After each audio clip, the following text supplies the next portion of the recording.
Okay, the live stream should be starting soon. Please go give me a moment, make sure everything's set on. Pick is going. Twitter is going.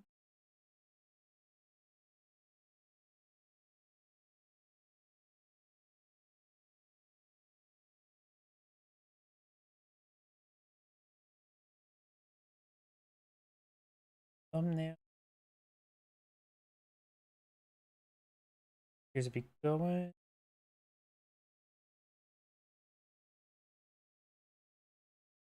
Looks like Rumble's going well. Give me a moment to check my other computer.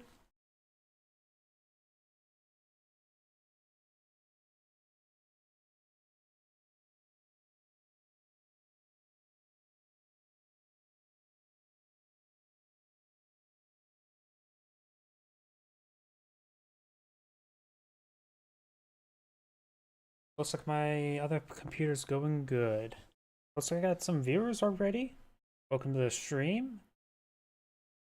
Getting everything set up.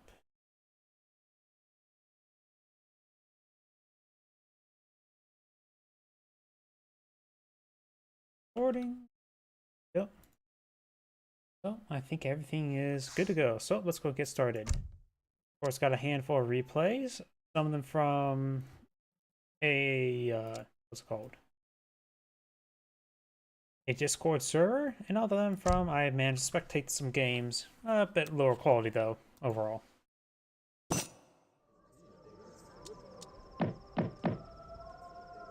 Greetings everyone, and Great here for another Age of Empires 4 or 3 replay. Let's switch to the other player because I don't hear all those pings. It's on the right side as the Red Aztecs with NE or Neo Evangelion Driver. Ah, I can't even pronounce the word driver. On the left side as the Sioux, that was the Sioux. On the right side as the Red Aztecs, we have Bei Mei. I have been butchering everything today. Side the way, let's go ahead and see what's going on. He is going close for early Community Plaza, probably going to Warrior Priest there. No Community Plaza here. And let's see what natives on the map. We got the Shaolin Temple, which gives you some Rattan shields, fast Chinese armed with a shield and sword, heavy armored, good against archers. Sounds like a heavy infantry, not a shock infantry, like counterparts of Rodalio, or however you pronounce that. We got the Tengrin Shrine, which does give you some local doggos and the Tatar archers. And over here, of course, the Shaolin Temple as well. Looks like there's some cows on the field, very nice. And we do have, looks like, Warrior Monk is on top of the Community Plaza. I guess we'll have to wait and see what card he's going to go for initially. Oh, he does actually already have a deck selected, so let's take a look at it. Of course, we got ×3 villagers, High Priest of... How to pronounce that. Improves your War Chief's hit points and damage. Also gives your Warrior Priest 10% more effectiveness again on the Community Plaza. Religious Unity makes it your mercenaries cheaper, very good.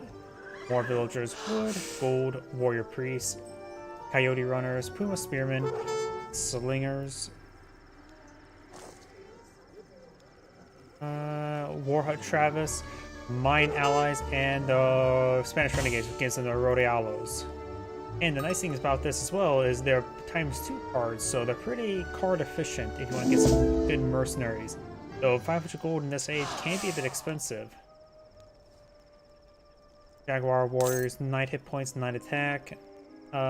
Citadel, Aztec Minings.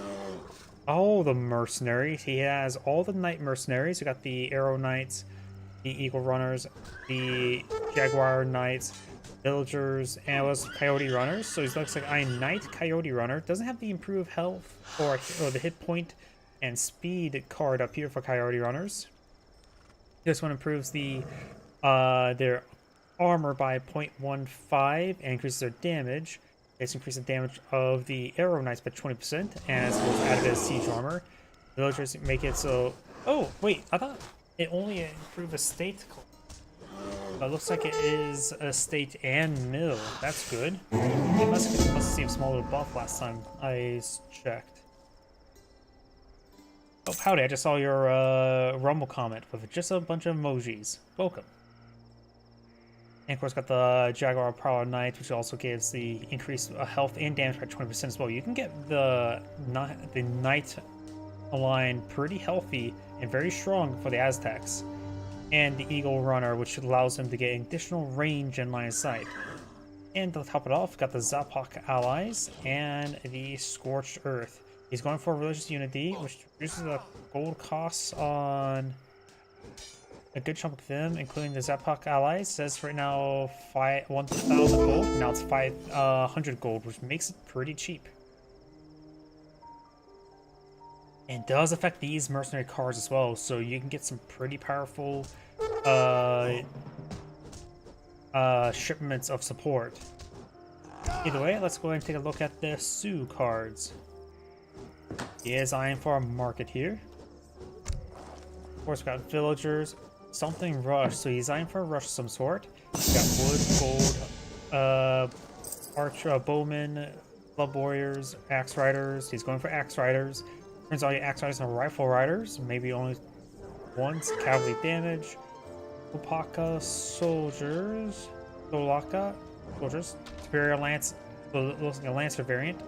In new ways. And great hunter. Villagers can gather food 20% faster from hunted animals and 10% of all food you've gathered from hunted animals so far this game. So to maximum 1500. So you can get a nice shipment. I'm pretty sure that just deposits directly in your bank account as well, so that could be very good. More villagers would. Wakana rifles. Cavalry combat. Rifle riders. Okala soldiers. Earth bounty, which rest of the game you get a steady trickle of gold, and that is a Fortress Age card, so that's a pretty good gold rate, and also improves your villager collection rate on plantations. Adoption. Rise fast. Villagers trained faster and significantly more SP when trained. Very nice. North American trade villagers now earn additional coin while gathering other natural resources, particularly from animals. More rifles. Significantly increases the hit points of all Lakota warriors, but reduces their damage against villagers. Not bad. And the villager does take out a villager there. Very nice. A blue's getting some good raids. And does pick up that coin. You have a number of Holclan Javeliers. Javeliers are a range. They're basically a musketeer variant. They're heavy infantry. They have bonus damage and melee against cavalry, and they just do damage. And pretty healthy as well.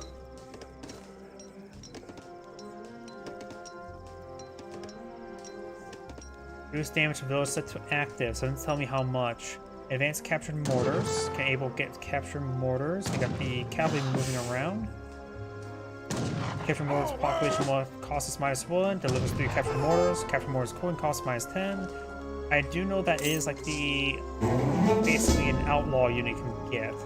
And probably a stealthy horseman grow in strength as a grown number.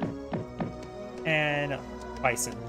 An infinite card of bison. Deliver 13 bison infinite time use. Interesting final age card that can be a large amount of gold and combined with this, so it also combines a bit of a coin. Not sure the rate of coin though. Be a bit interesting if we see that. Looks like he's eyeing for some more axe riders. The tribal marketplace being deployed on out as well, and this is blue, so he's eyeing to grab his opponent's coin.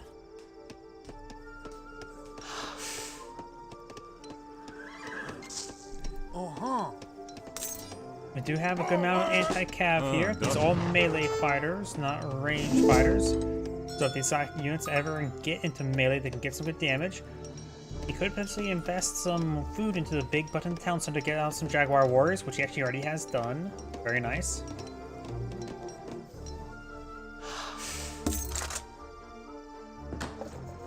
A bit of XP there.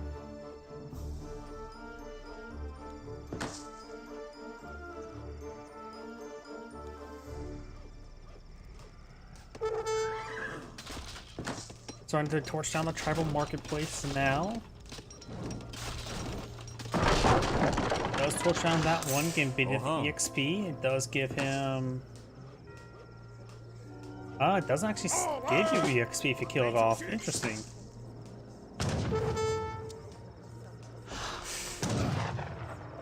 Yep, no XP. Looks like these units do go down. Those are the slingers. Slingers just being picked off. And now this town is under siege. Red's also now facing fortress, but find some of these villagers here. Very nice. And it looks like the town center is getting some good damage there. Garrison of 17 villagers. The Aztecs currently have 23 villagers out. The Sioux have 21. The Aztecs are going to torch down this town center. There's a good amount of bison here, or those are yaks. Either way, he has found a large number of herdables in the field, looks like. With this many herdables, there's 10, it may be a good idea to go for a farm in order to get them fattened up. Additional villages being garrisoned, are being built.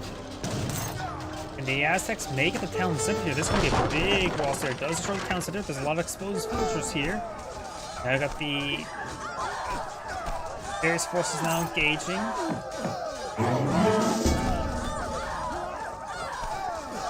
The Sioux is now down to 15 villagers. That's going to be a large number of villagers down.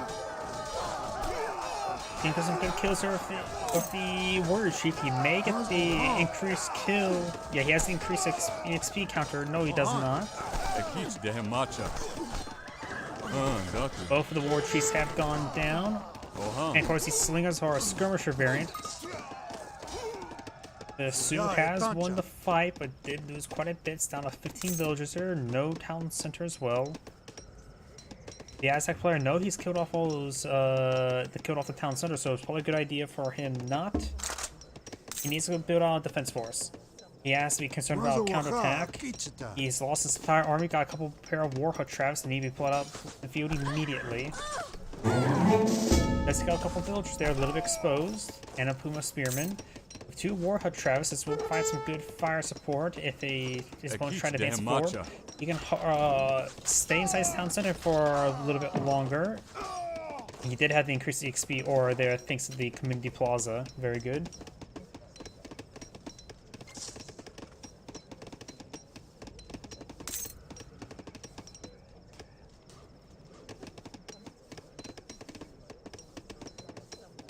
And I got 3 shipments there for the Sioux. He's building another town center now. Very good.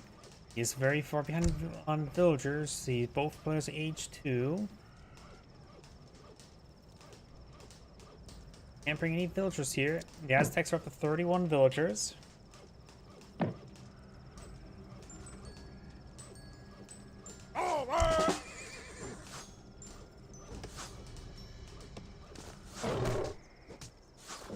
Does kill off some local kitty cats there. Of course, without the war chief, you can't pick up the treasure of 75 wood. Now I got the Puma Spear advancing forward with a handful of slingers. You may want to pull off the slinger production at the moment. Additional towns are deployed on the field here. What shipments is he going for? He's going for the Great Hunters, increasing the amount of food, wildlife collection rates. He also will get a nice bit of food along with it. Now he cancel those other shipments there, going for bowmen and club warriors. So those skirmishers will actually be useful. I say skirmisher, they're probably closer to bowmen. Either way, bowmen and skirmisher are pretty similar. Now you have this travel marker now being torched down.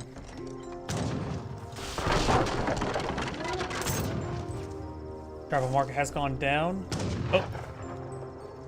Yaks all go down as well. Oh, Red. That's what happened. Red captured them and immediately killed them off in order so they start decaying. Very good. He didn't want to capture them. Honestly, the amount of yaks he had, the Sioux really should have had a farm earlier to get them fattened up. That could have been a massive food supply there. Because it looks like the max food is around 500. Does have his war chief back up and going? No, he does not. The war chief is down. Recently down. No. Puma Spear now engaging these various cavalrymen. These bowmen, of course, another archaic archer. Actually has 15 damage, which is pretty high. Actually closer to a skirmisher as compared to the slingers.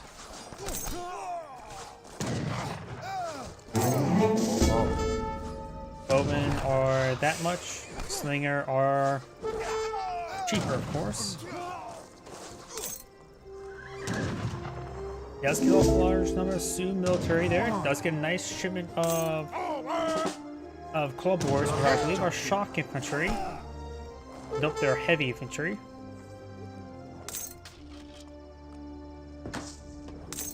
And a couple more ships are available. The Sioux, also known as Lakota, have also captured up all the trade posts up here. Is maintaining a great amount of EXP.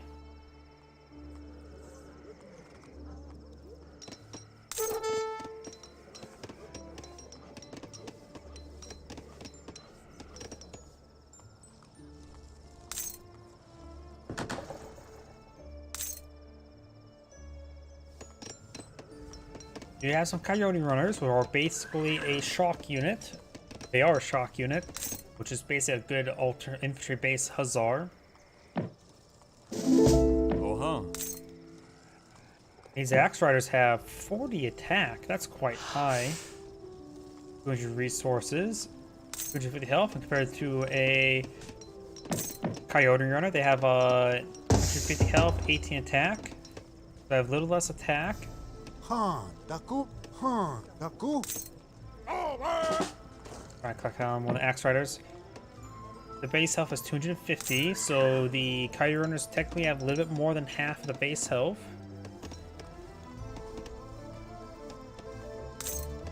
Overall, it looks like these Axe Raiders are significantly more cost-effective than the Coyote Runners. Though they do bonus them versus Light Cav, which doesn't have to worry about the Aztecs pulling out them.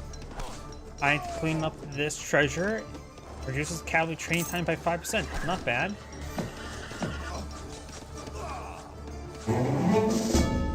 Coyote Runners move around. They move at 6.25. The Axe Riders do move at 7.43. You now have a tribal marketplace being pulled out here. Unless the Aztecs are trying to hit these villagers.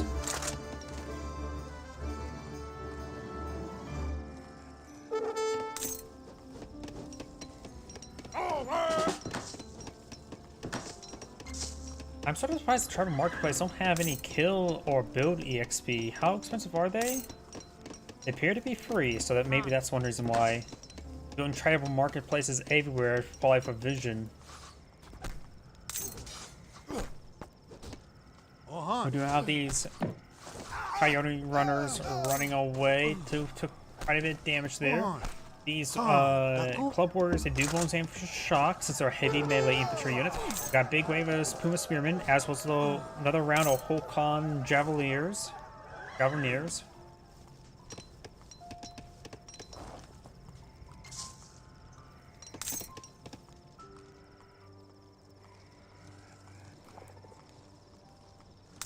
Now I've got a big round of Bow Riders being pulled on the field. Sioux is not eyeing for any more villagers at the moment. Now I've got the tribal market being torched down.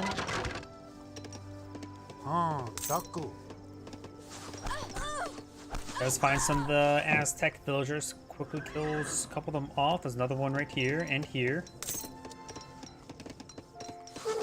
Aztec right now does have 40 villagers, significantly more than his opponent. Bow Riders now engaging on in. They do bonus damage versus hand shock, which are the Coyote Runners.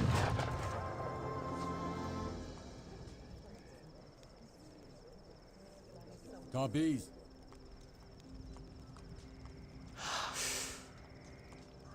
More Puma Spearmen being pulled on field. A heavy infantry. I don't believe they're classified as shock either. Yep, heavy infantry. Aztecs not currently eyeing to age up. Aztecs have a sizable force in the field. 53 push way forward with another 9 in tow. The Sioux do have only 34, but it does have a lot of units take 2 population each. More villages being employed out on the field, not a big surprise.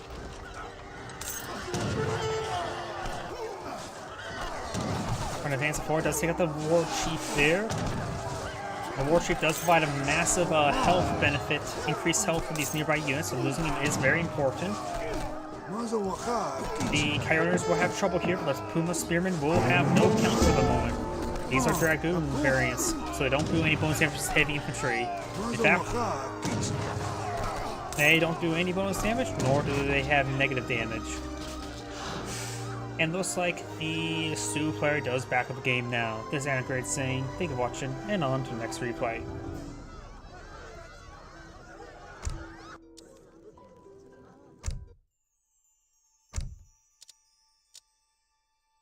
Oops, I accidentally double-clicked that. My apologies.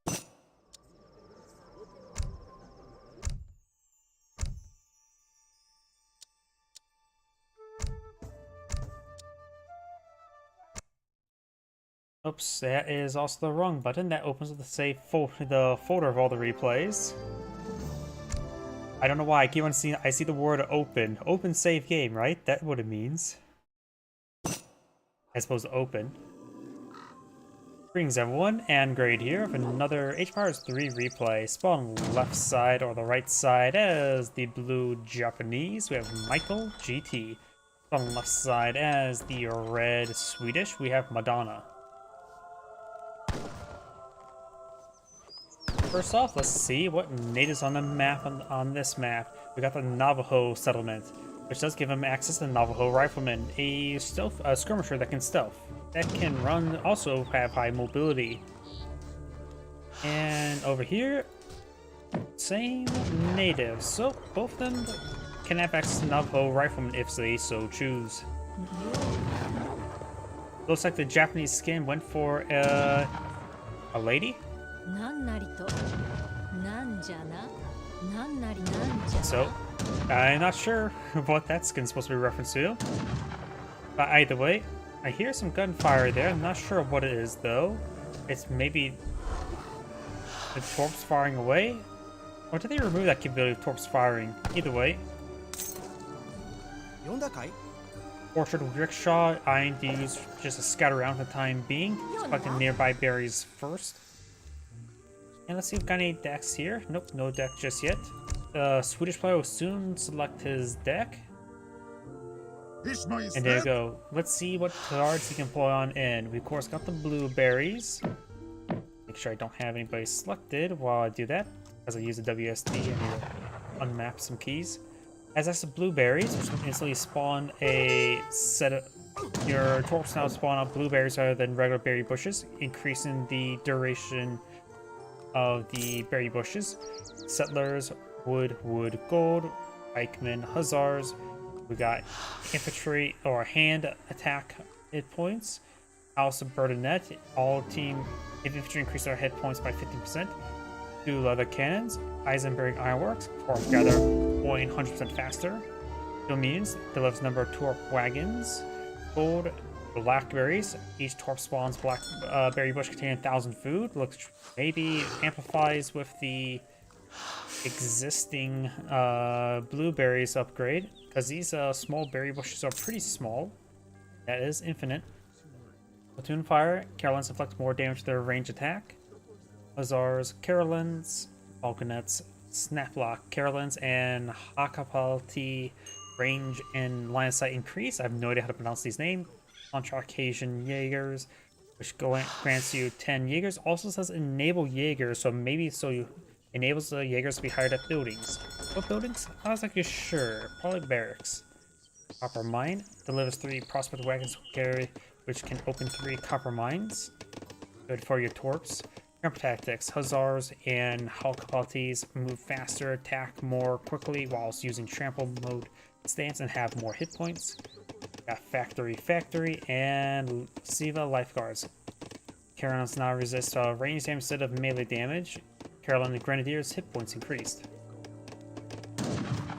And for the Japanese, we got wood, infinite wood, enlist irregulars, constant attack increase, you can call out irregulars and sentries again. 3 fishing boats, very handy on this map. Get out some fishing boats when neither side will probably go for fishing boats there. It gives you some good amount of extra food collection. And the Japanese player does get that treasure there. Worth 120 XP, that's pretty good. In comparison, that's basically a fourth of a shipment. Times 2 for villagers, boards of wood, chest of coin, shrines. Times 5 shrine. Oh, that's pretty good. 5 musketeers, musketeer attack, diplomatic intrigue, giving you 300 exploit and makes your relations cost 75% less. A daimyo, 2 cherry orchard rickshaws, very nice, and 2 foons. Foons are good exploring, fishing, or transport, so it is alternative to the caravels. Villagers coin, Yumi archers. Way of the bow. Yumi archers range and hit points increase, and giving them +2 range, line of sight, and 15% hit points. Musketeers, close combat. Musketeers' hit points increase, and they do extra damage against cavalry, so they resist cavalry charges. Naginata riders. Naginata rider hit points increase their hit points by 20%. In Ryo Rush, archer attack increase as they do more damage against artillery. Gives 1 to all damage action bonus against artillery, so the double damage versus artillery, which they tend to get countered by artillery, so it makes it a little be able to more successfully defend itself. Also increase their damage by 20% and adds -1 siege attack damage bonus against artillery, so they do less damage in their siege attack, which are also classified artillery. Probably for the fixed gun, I'm guessing, when fighting against fixed guns. Flaming arrows, and a shogun. We got musketeers engaging the hussars in glorious range combat, and now in glorious melee combat. 1 explorer does go down, the red explorers in the region as well. Each kill of a hussar is, what, 20 experience? Yep, so 45 for red, 20 for blue. Does fly a cherry orchard rickshaw. The Japanese in this game can't hunt for food, so they have to rely on these cherry orchards a little bit more. Yeah, it's a good food collection since they can't travel on the map to get food. So, but they can really spoil these shrines there to ask these wild animals to graze there in order to get a little bit extra resources, which can be tasked on to gold currently. Hussar advancing forward, we got the musketeers now engaging. Those lose one of the villagers there. Got some lava cannons on the field, a early light cannon, as opposed to light cannons, which only don't arrive early. A very low-powered cannon, but available in this age, just makes it pretty good. -3 damage versus infantry, so they do 120 damage versus infantry. The musketeers, for example, where are they? Have 170 health, so they can withstand a shot from the leather cannon. If you were to go with the archers, they probably wouldn't withstand a shot. The Japanese musketeers are a little bit more healthy, I believe, than other musketeers. I could be mistaken about that. Hussar is trying to torch down some shrines.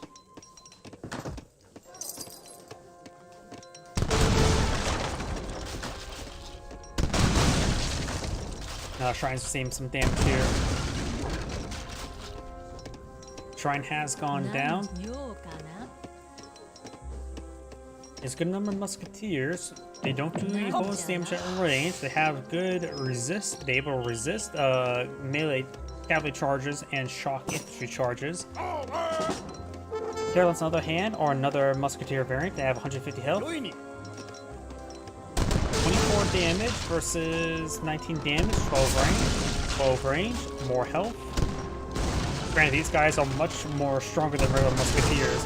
And they cost a bit more as well. They cost 120, as opposed to Carolines 105. The musketeers are definitely higher quality. Regular musketeers usually cost 75, 25. Shrines starting to get torched down here. Not under protected just yet. We do have multiple shrines just being exposed and quickly being torched down. And he's going to sacrifice these shrines, which also could potentially become top capped. He's going to hold out for additional line of musketeers. importing a bank from the Dutch, and it's going towards the contract with the Dutch after getting out the church wagon.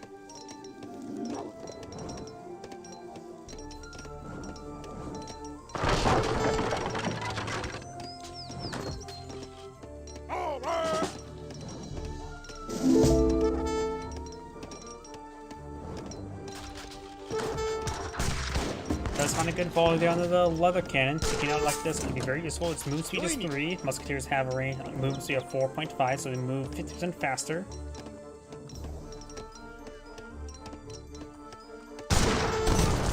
Does get a good volley there. He's focusing on the leather cannons. One leather cannon has been destroyed. Now got the pikemen now engaged in melee. We have more musketeers advancing forward.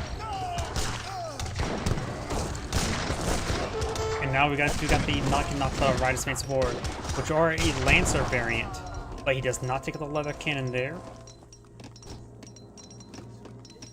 And like the Japanese, the Swedes tend to be on the map as well with their torps. And honestly, 140 versus the shrines. They cost 125, so they're slightly more expensive than...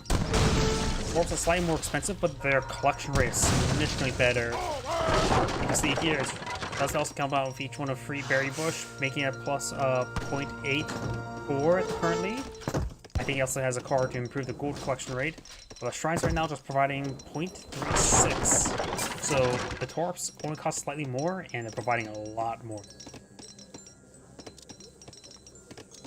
The Swedes have, of course, gone in for the Eisenberg ironwork, increasing the coin collection by 100%. So if you were to cut this in half, so it's just, let's just call it a nice even 27. So right here, this is providing around 5.7 resources. The Shrine's providing 3.6. Granted, there are cards to improve Shrine's income as well. So it's more of a selection of cards, but still, that's just base collection between the two, and the Torps are fighting much, much more.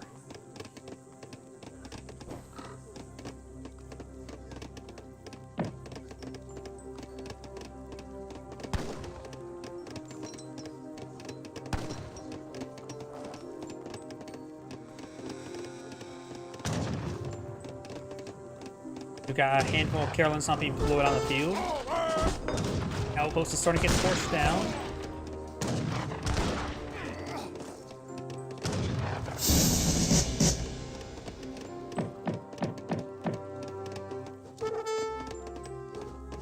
Air Falconets not being deployed by the Swedes. The Japanese, they're not currently eyeing the next age. His landmark he's gone for, not landmark, wonder.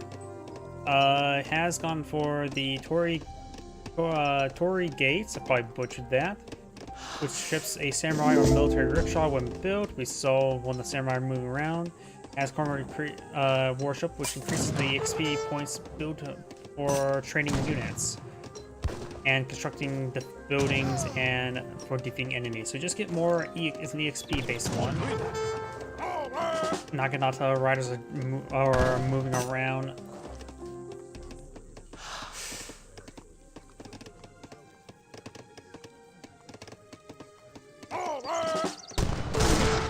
Let's get a good volley there with the Musketeers. Some Musketeers receive a bit of damage. Got some Carolines targeting forward in melee mode. Now starting to torch down more of these shrines.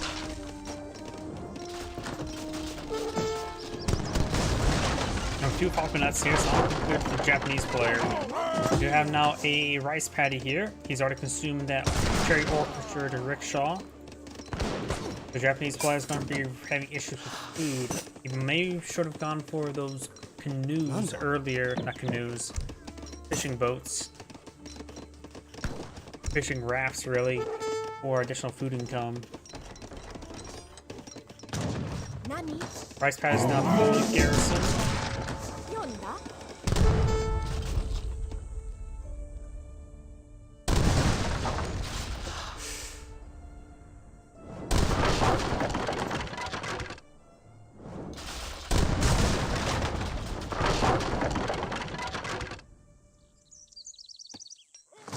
couple of those shrines do go down.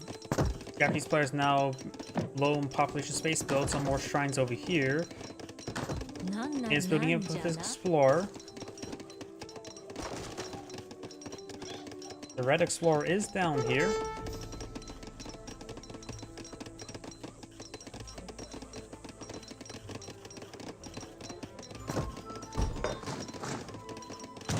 Now got a pair of Cherry Orchard rickshaws, which will give him a good amount of food he can collect at home. Barracks coming up, blowing out anything. He's still low in population space. His village may go down. He may need to bring in the militia. At least get inside town, so he's losing more from his villagers. Falconet's pushing forward, gets a bit damage here.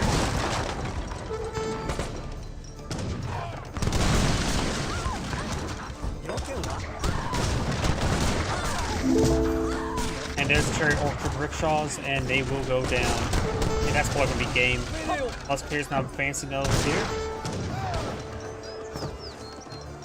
Trying to push forward the Carolines in melee mode. They do bonus less damage versus light infantry. These are not light infantry. Another round of musketeers pushing forward. Naginata Riders do find a decent flank here. Unable to. This falconet needs to be focused down. It's exposed. The leather cannon does go down. This falconet has not been killed off there. The town center could come around, fire itself, and pick it out. And the Japanese player does back out of the game now. Santa Great saying, take a watching, and on to the next replay.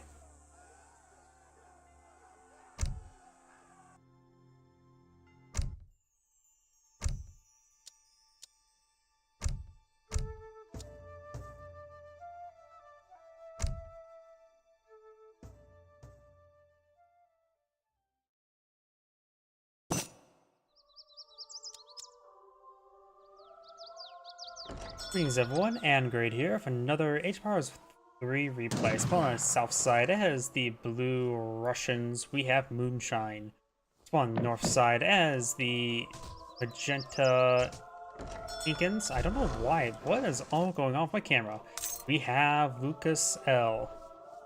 What is going on? Why is it zooming around like this? One moment.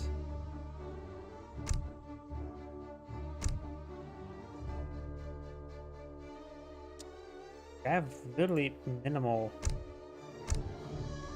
There we go. Much better. I don't know what I was doing.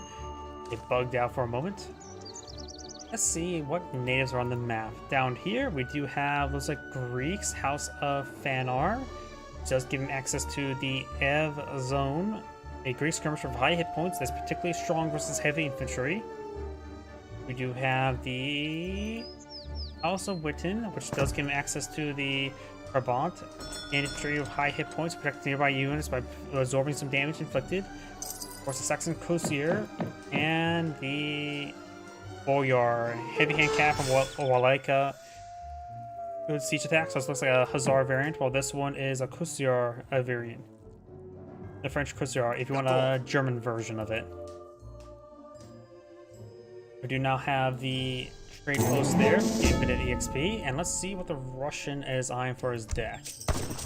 Does have the wood trickle there. Game something expedition. Cavalry hit points and line sight are increased. Wait, there's a exploration age card for this? Gives cavalry hit point and shock infantry 10% hit point and line sight. Interesting. You got wood, gold, Streltsy, new order regiments, something recruit and Streltsy attack point and hit points increased 10%. Make your trash a little bit more effective. Cossacks, more Cossacks, Boyars, cavalry archers, Cossacks, and Opchink attack and hit points increase. Advanced arsenal caravels, which could be useful in this map. There's a bit of fishies you can obtain. And something I noticed as well, these buoys tend to be on your opponent's side of the water as well, which can be a bit interesting. With gold, Streltsy combat increases Streltsy attack and hit points. Heavy hand infantry, Porshinks, cavalry combat, cavalry archers, falconets, frigate.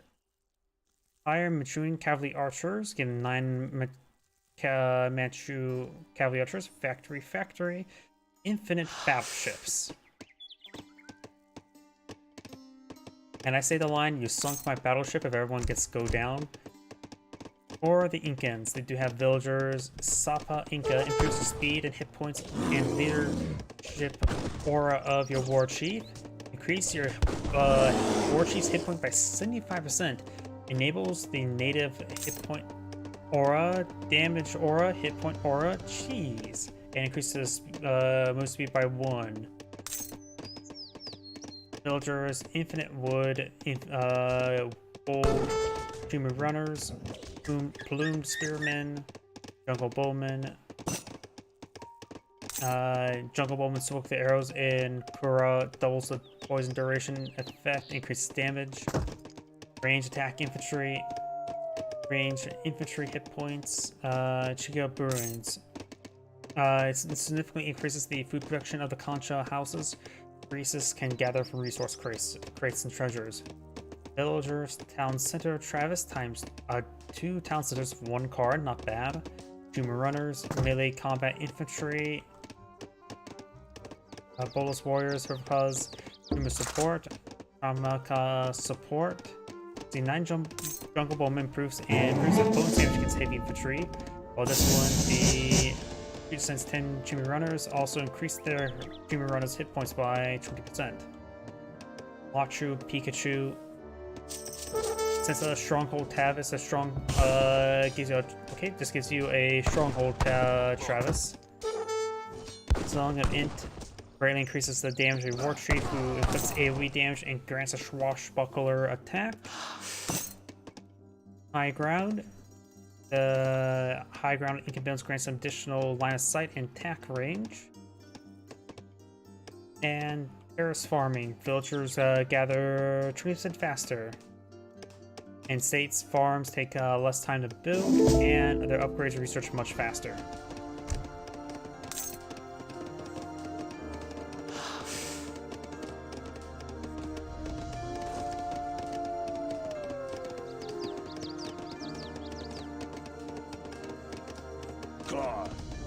Got some gunmen's here. He has converted some local gunmen's.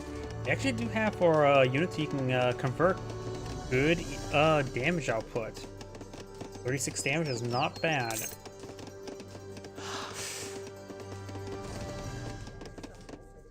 And now he's also taking time to build out this trading post there, which will get in the House of Witten, if I remember correctly. This is also one you could go for early on. If you get this trade post early on, you can start getting more charges of the Greek Revolution, give you some Sacred Band infantry.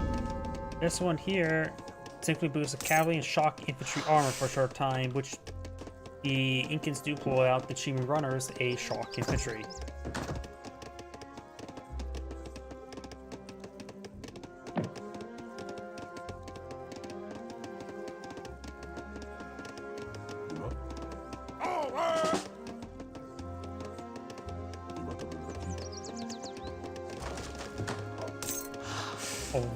Valdemar, son of a bitch Putin? What the hell is that name?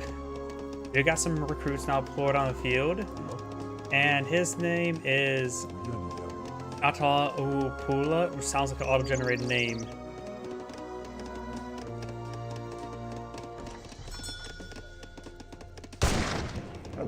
The local doggo does go down.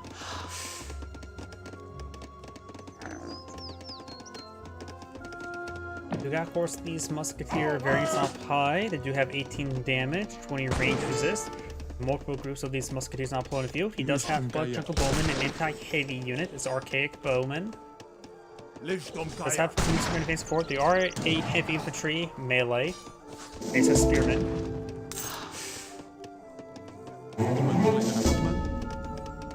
And now do you have another shipment available for the Incans. He has the Journey's Wood per second. Is that the Community Plaza dance? Guess so. Wait, they have a dance. One villager is finding 1 point wood per second. That's actually quite high. Oh wait, it's a llama. Wait, llamas can find wood? Interesting. Now trying to research the marriage politics, but Make interrupted. Seeing quite a bit of damage there. He does have the outpost does have a basic attack here. Looks like the research will complete. I don't know what that research is. You guys want to get torched down, but I can see what his opponent can pull it out.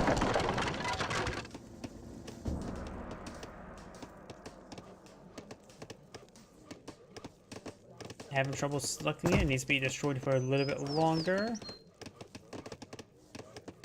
No, it's actually not popping the map all too quickly. There it goes. And he does not, may have already gotten it, or it can't get denied it. Huh. Wait, do native research, if one person researches, does it deny from the other player? Or maybe if I do it like this.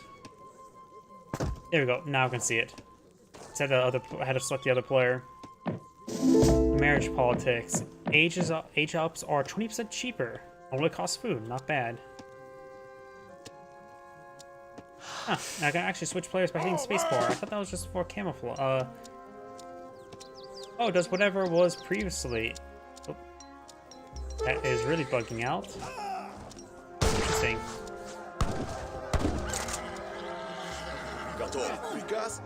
Don't know why spacebar does the same action again, but now I know that I can set spacebar to switch between players.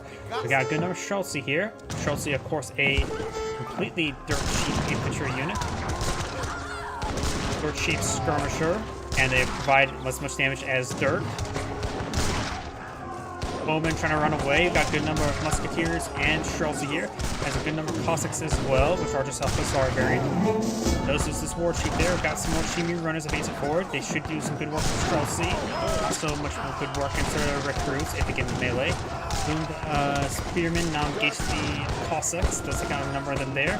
More Chimera runners now pushing people on the field. Does find some kills with their skirmishers. Another round of Plume Spearman advance has been pulled on the field. Jungle Bowman needs to focus down those musketeers if he can. Also, he's hitting some horsemen, the Cossacks. Another round of Schultze now being put on the field. The rest of the Russian players so well fun, trying to get out some more Cossacks, looks like. A shipment of them. A shipment of Plume Spearmen being put on the field, and it is designed for more Chimera runners. Looks like most of the musketeers have gone down, so he's a little bit vulnerable to the Chimera runners.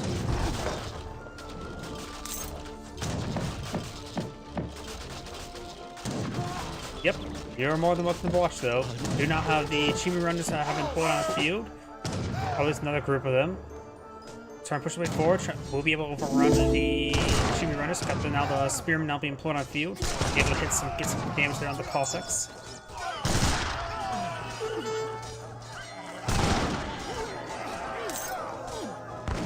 Chimera runners getting some good hits there onto the Schultze.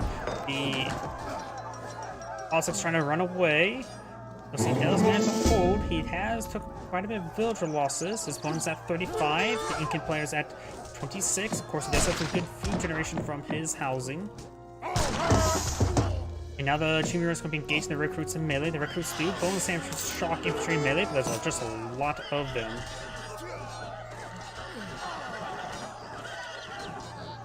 And he will get overran there. Cossacks are falling on back. Cossacks, of course, are just a melee heavy cav, so they will do just regular damage against everything. No bonus damage against anything. Got a couple blockhouse not being deployed on the field. Listum Kaya.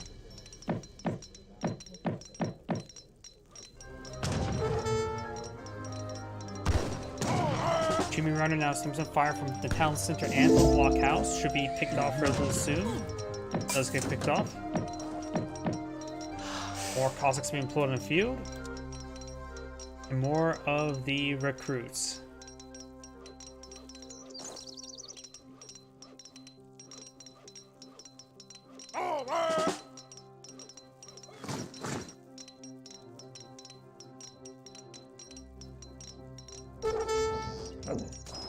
So I take out some of the local doggos. And when these villagers are good to go over here and pick up that wood, perfect he is. Chimney runners here in good numbers. Going for more recruits will probably be a good idea, though they will be weak to the bowmen. Maybe some of his cavalry archers could be in order. He is going for some of the Cossacks. Of course, it's more hand infantry. Start bringing in some boyars, increasing the hit points and damage of his Cossacks. And more Streltsy.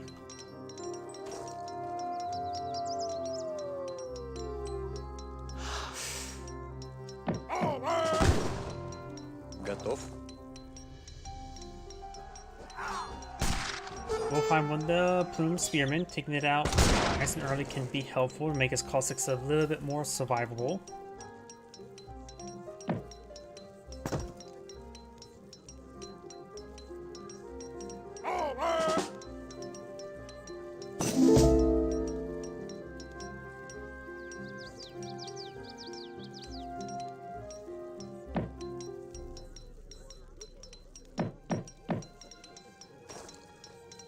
Time for more recruits.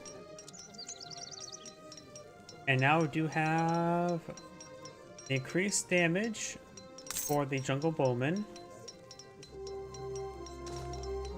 as well as another wave of Shimu runners. You might want to go for more of the recruits, of course.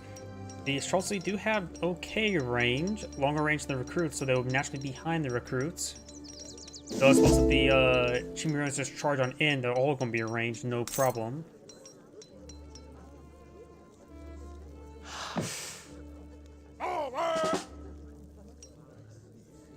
And he's time for more Plume Spearmen. Very nice.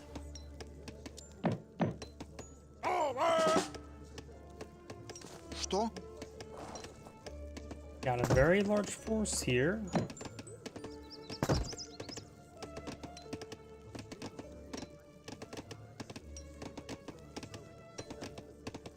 Спасибо, что заплатил мой выкуп. Cossacks and Chimney runners about to engage each other. Just a small skirmish so far.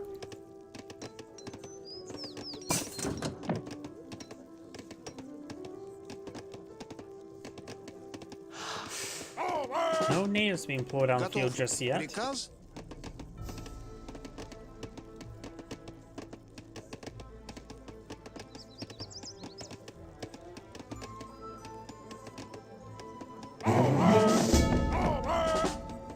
And now we do have another shipment there going for the team, whatever that is, increase hit points for his cavalry. And a couple Chimney runners do find a couple of villagers there, very nice. You throw back a little bit too many forces to hunt him down. We're going to take the opportunity to advance forward. Recruits are going to be very useful with the Chimney runners.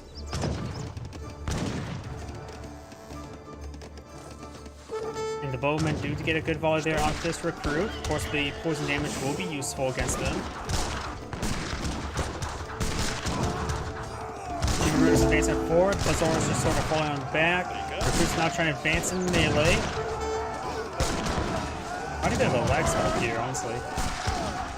Forces are engaged. Bowmen trying to focus on the recruits. Chimney runners and the spearmen getting some good hits there on the Cossacks. Cossacks engage Chimney runners. There's a relatively equal fight there. Skirmishers firing away, gets good hits there onto the Plume Spearmen, which are a heavy infantry, so the Streltsy will do bonus damage versus them.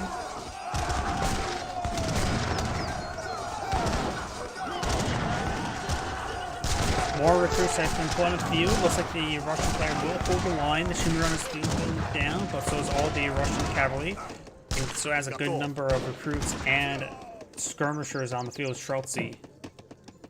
He probably didn't have enough bowmen in that engagement there. Not enough range aim fire, and a mostly melee composition.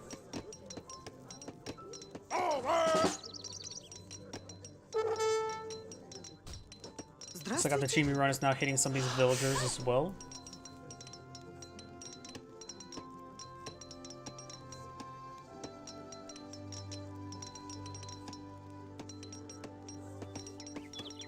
These Chimney runners just trying to go around, be annoying, harass some villagers.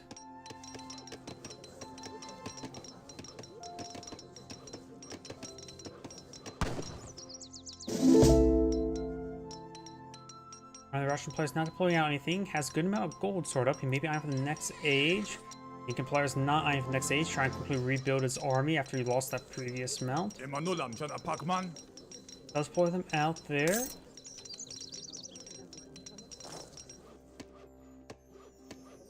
We have blockhouse being deployed out here. May eye for the trading post as well.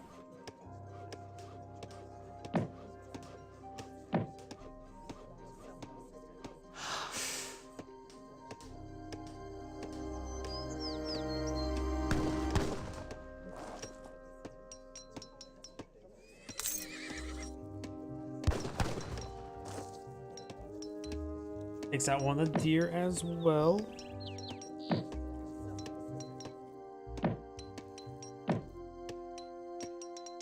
Ari? His force trying to move around the flanks. His force is pretty small, 49. Over here, we do have a decent force of 76. Granted, Schultz are pretty low quality.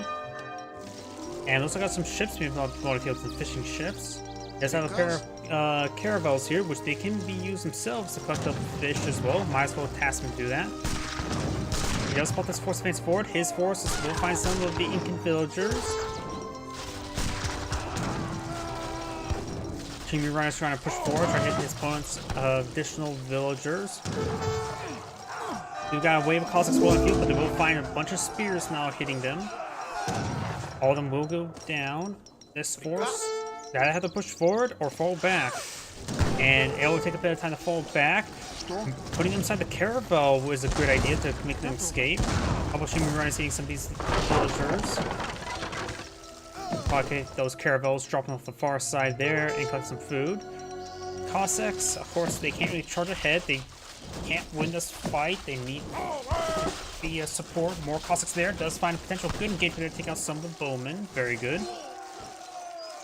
Now you got the Streltsian recruits advancing on forward. Two Runners want to make that advance. Going in the mix of all of it. They can't go to melee against the recruits.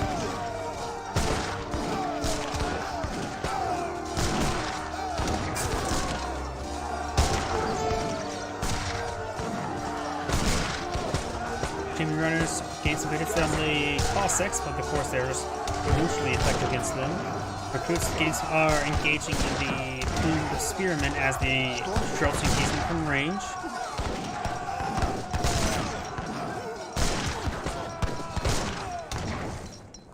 And looks like the Incan army does go down there. Perfect time for a counterattack. Over here, looks like a couple Chimi Runners there.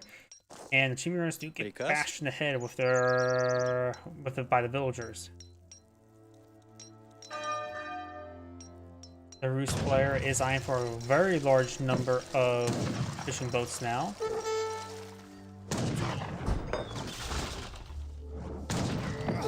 Blockhouse trying to get the torch down.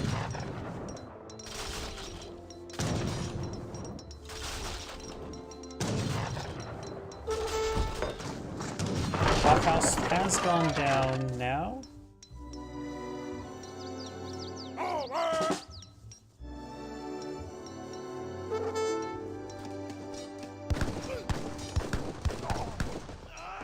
And that one does go down as well.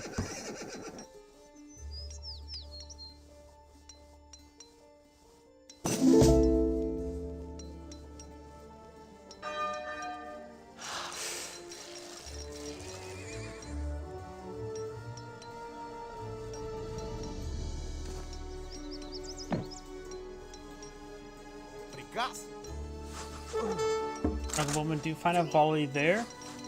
And now the Russian player is eyeing to age up. He is eyeing to age up with the Exile Prince.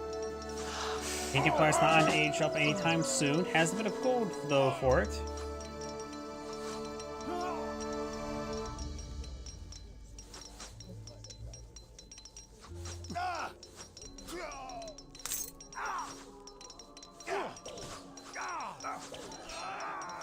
Philippine pick apart. Streltsy just trying to engage now.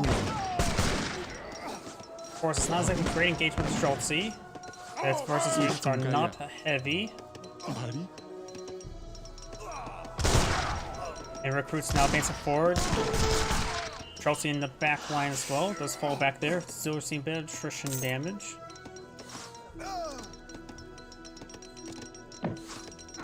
Got a good number of Cossacks and Chelsea now being pulled on the field. Does pull back these villagers as well.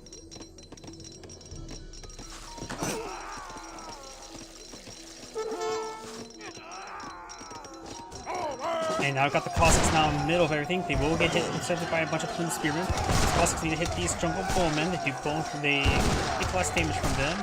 Schultz and recruits now engaging away. We've got that message up right there. Jimmy Runners being picked on off now. Got another wave of Cossacks now in the field there. More Schultz are being pulled on out.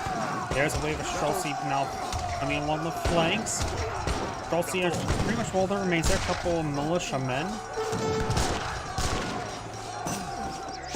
Recruits do get picked off there by the Plume Spearmen. More of the Treelets now advancing over here. The next age is going for the veteran recruits as well, trying to go for a bit higher quality trash. Russian player now has another shipment there. May want to go for a group of mercenaries or maybe Streltsy. Some sort of military units, eyeing for the round of Porschiks. Porschiks are... that's the melee infantry. And those melee infantry units should be very effective as the Chimu runners. I got the Cossacks trying to hit the Explorer, the War Chief. Goomba still right there, doing nothing. Guardian's Pumpkin. Chelsea now firing away, gets good there. Another round of these Cossacks. Now do got the wave of the Porschiks now on the field. They do bonus after shock and cavalry.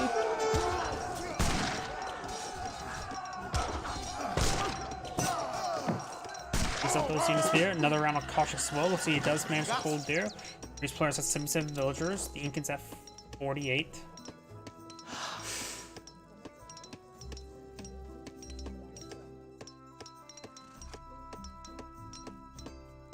More Jungle Bowmen being employed on the field. Wood being brought on in.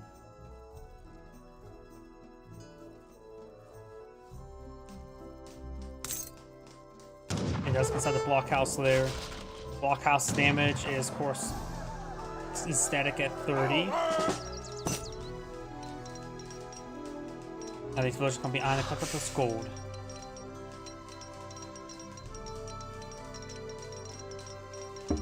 Incan players also collecting this gold, just going for a war hut here.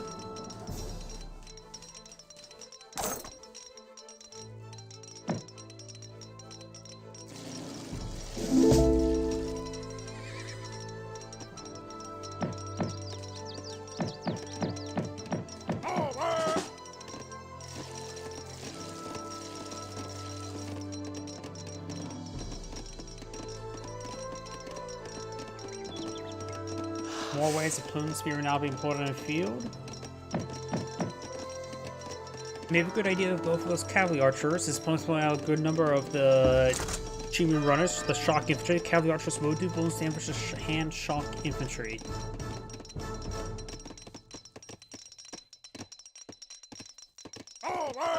Got a church here.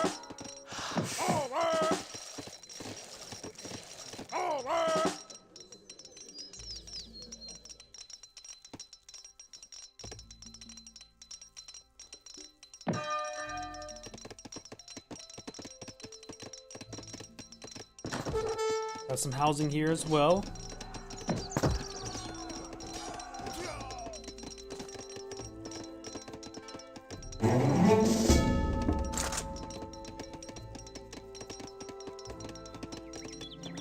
Shipment is available. He could perhaps eye for some quality. Time for gold. Gold's quite has high quality, right? He has a good number of fishing ships out at sea as well, and most of the there's still quite a bit of fish left on this out at sea. You could attach some of these fishing ships onto the gold on the whales. Time for some improved fishing boats now, some gill nets.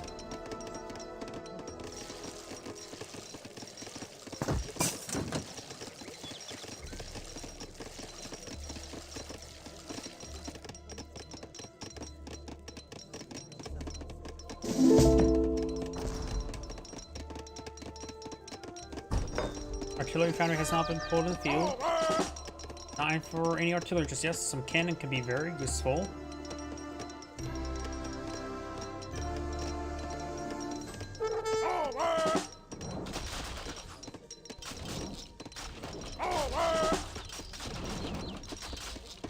Trying to take down some of this housing here.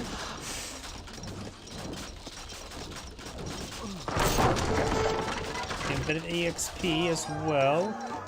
The Chimera Run is now engaging. Got a big wave of Spear as well.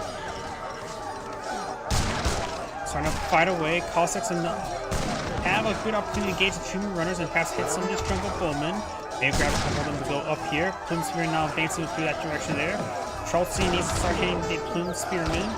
Got some more Cossacks along the flank. More of the Spearmen being point of view, which are going to be good for those Cossacks. Charles C still getting good numbers, fighting some good fire support. A lot of numbers of those Plume Spearmen have gone down. The Cossacks are starting to overwhelm his both players and Fortress Age. And also, Inca players starting to get overran.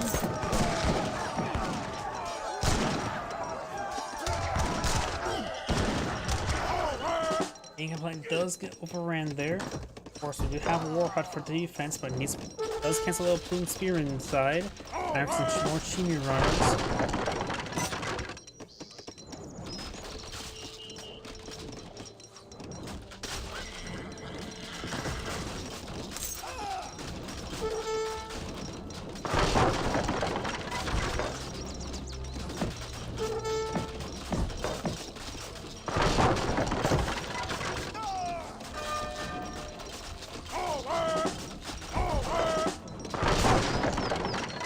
More of the War Huts going down, which will damage his production.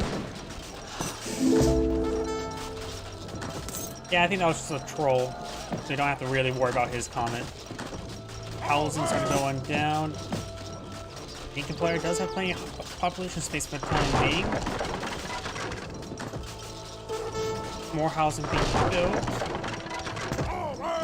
Just needs time to build some more forces there. Got a decent force here. We'll find some of these veteran. I pronounced that. They have excellent siege attack, 70 siege attack. They do bonus damage versus villagers and artillery, so they're good at raiding villagers. Times 3 damage versus villagers. It's going to be up to 66 damage. So a couple of them could annihilate a good group of villagers. Do have War Huts here, which does have an attack to defend himself with.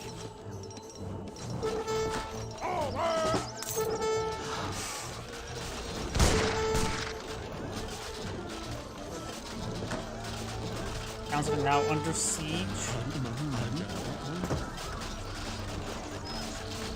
Oh, sorry, I just saw your Rumble comment. We do not have the towns that are down half health.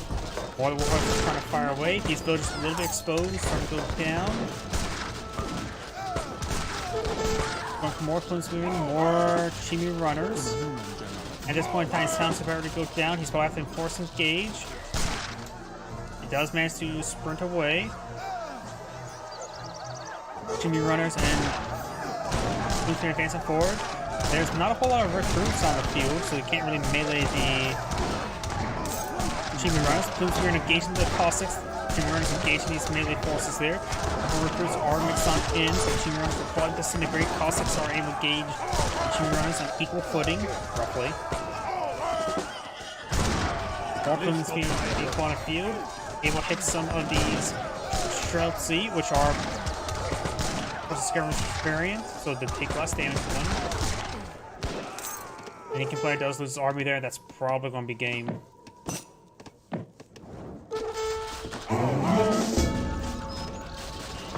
Another shipment can be brought him in. Times in which he has the Machu Picchu there.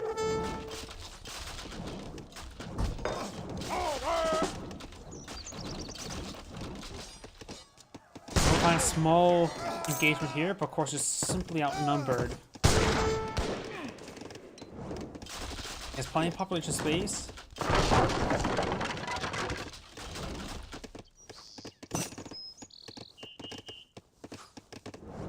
Schultz combat shipment. So it looks like there's going to be even higher quality Schultz. They're up to 118 health.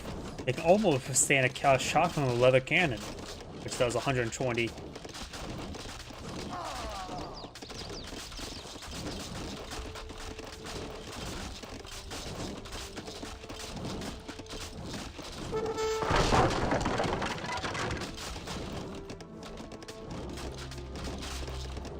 And now with the Russian Iron from next age, the War Minister. I'm not sure what that grants him.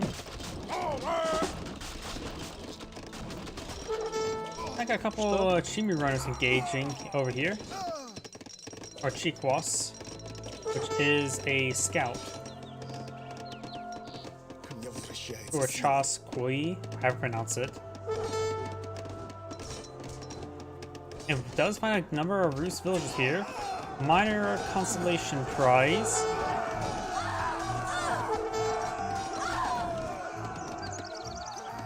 More of the Incan villagers started going down. And the next age, already deployed on field that may force spawn out of the game.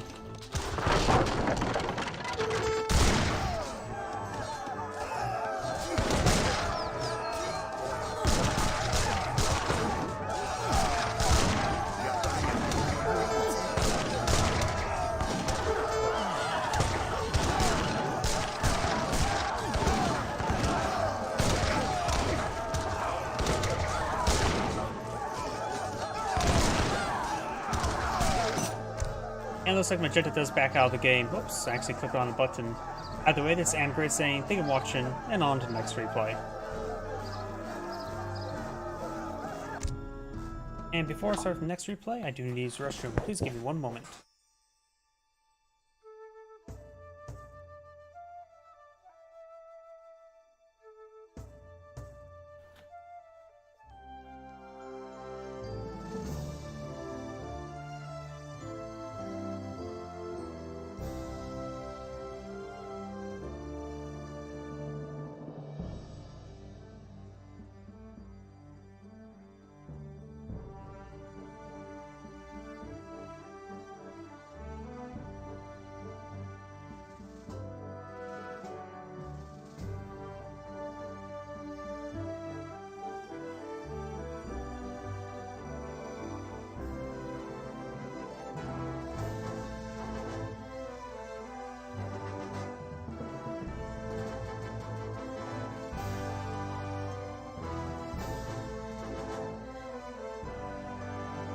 Sorry about that, I'm back. So then, let's go ahead and start the next one. And that's probably a rematch with the same player. I'm just gonna go ahead and worry about that one tomorrow.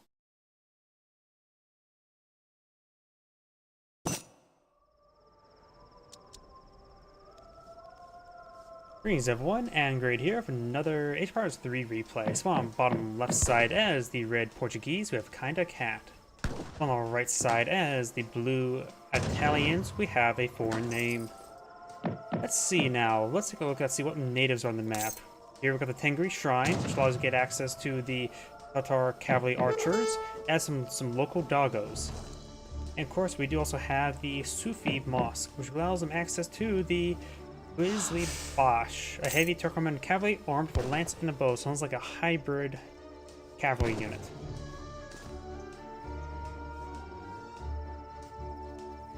Well, let's see now. Guess we have to wait to see what decks they can pull on the field. Looks like red is on advance up north.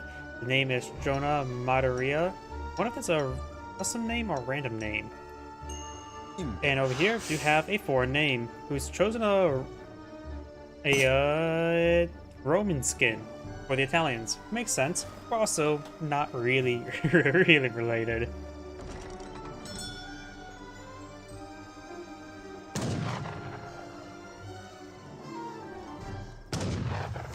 No deck selected just yet.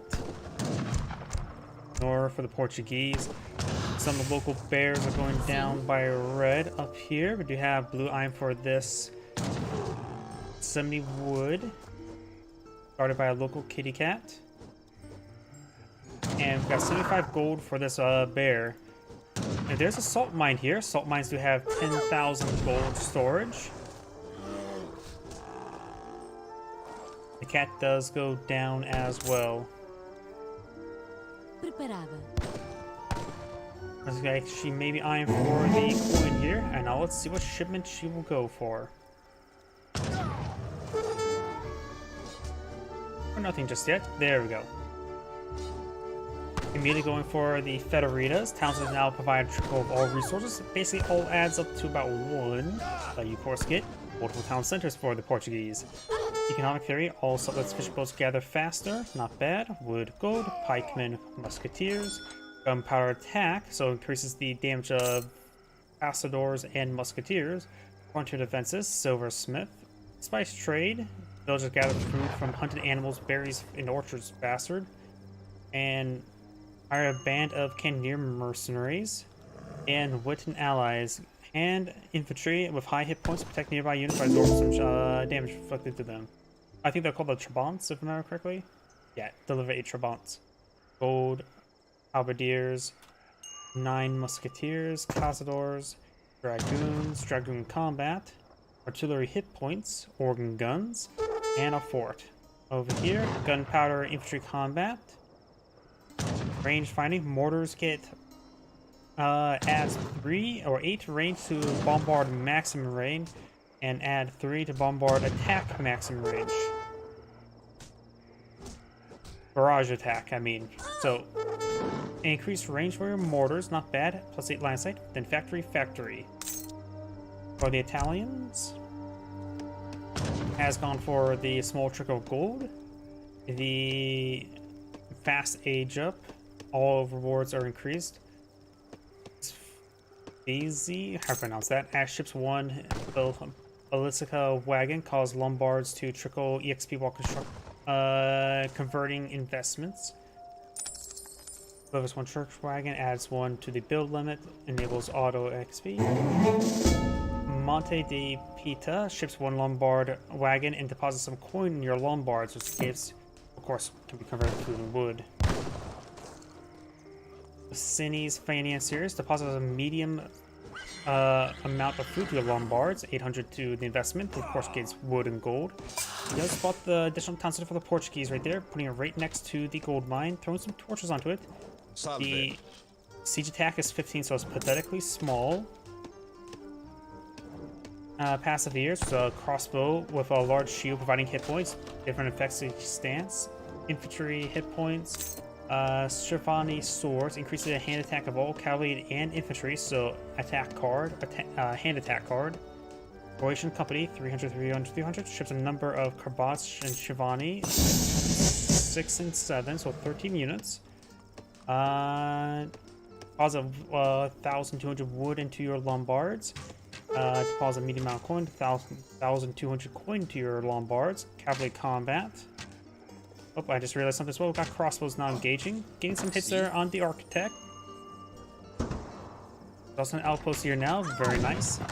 And he has set up like a bit of a circle defense. Of course, the town center and the outpost will be fine away. The town center only has 18 attack at the moment. Outpost has 30 attack.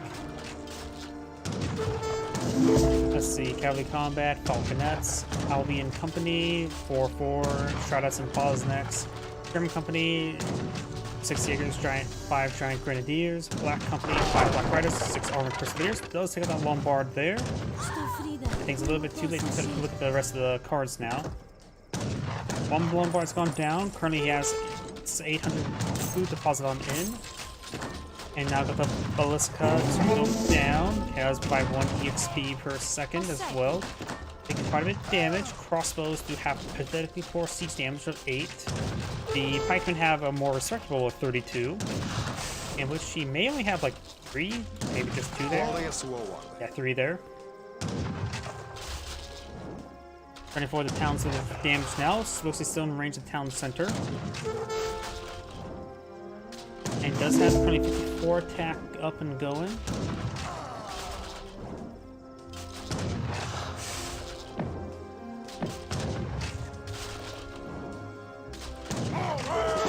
Also, he's starting to build out housing back here and a Lombard with his architect. See? Balistica taking quite a bit of damage there. The Italians right now is not pulling out. He's low in population space, so can't even get a shipment on in. This house will be soon to be constructed. Very good. That's using all his architects to build that there. Does lose the Balistica there. Balistica. Explorer does go up. For advancing forward, he needs to get a shipment of military units on in. He needs a slight amount of wood to get the Coalition Company. He needs to get. He could go for the Pacifiers instead, but Coalition Company is a little bit larger. Would definitely put on Pop Cap as well. Does get his architects inside of there. And the Coalition Company will soon be at the pool. Yep, now you can get the Coalition Company. There's Coalition Company. At this current rate, he probably should have gone for Pacifiers because he is also shipping another now. Maybe a good idea to go for one of the deposits. I know he has plenty of food in there, so maybe the coin deposit. Get that conversion rate going. Does take out the outpost wagon there. And the townsenders have been slowly whittling down these forces.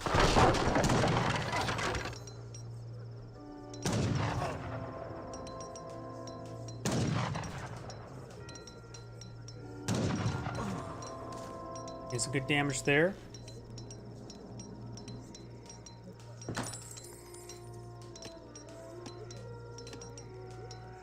Coalition Company is almost full on field. He is going to get the coin. Also delivers one Lombard wagon as well.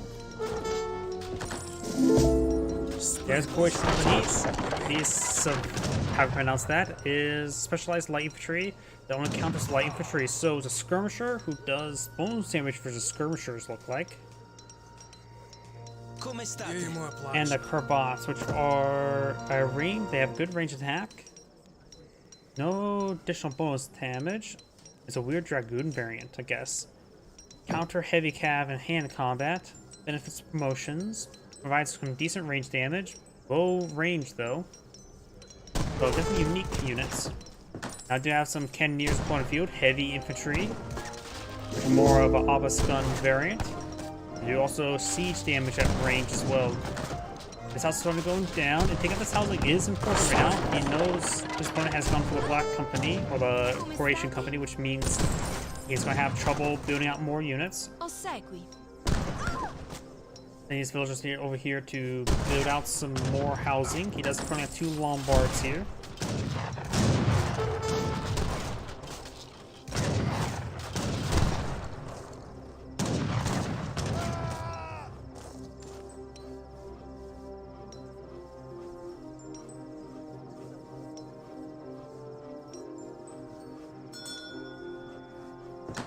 Ask the rest of the villagers outside the town center. Doesn't really. It's supposed to. Well, Lombards will allow them to convert this stuff quicker.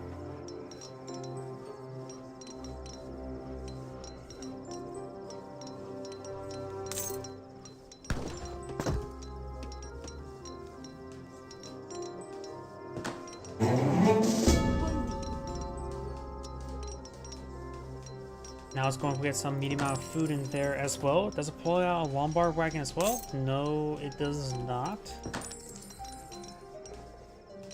And he already has plenty of food inside the Lombard, so this is probably not a good call-in. You may want to hold off on that. He probably should have gone for advanced politicians. He could have got his next H up pretty quickly. Because he just still has 1,000 food inside.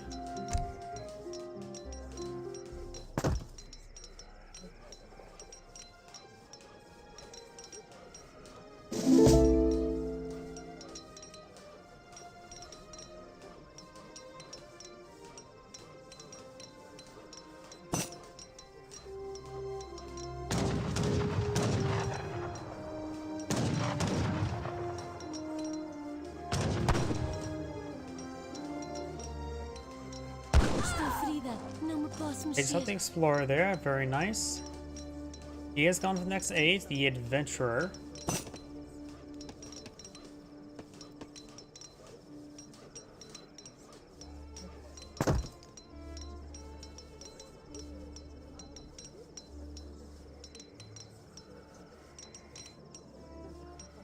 And he's enough population space to pull out more villagers. Of course, he has been population blocked for a long time. He has half the villagers in his opponent.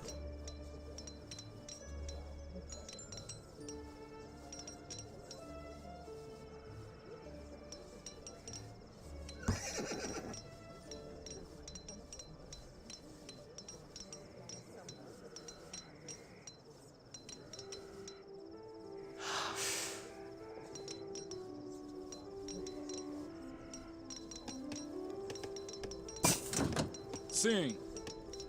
He has a good number of pikemen deployed on the field, as well as a number of cannoneers and a musketeer. Portuguese player does have shipment as well. He's going for the marksman.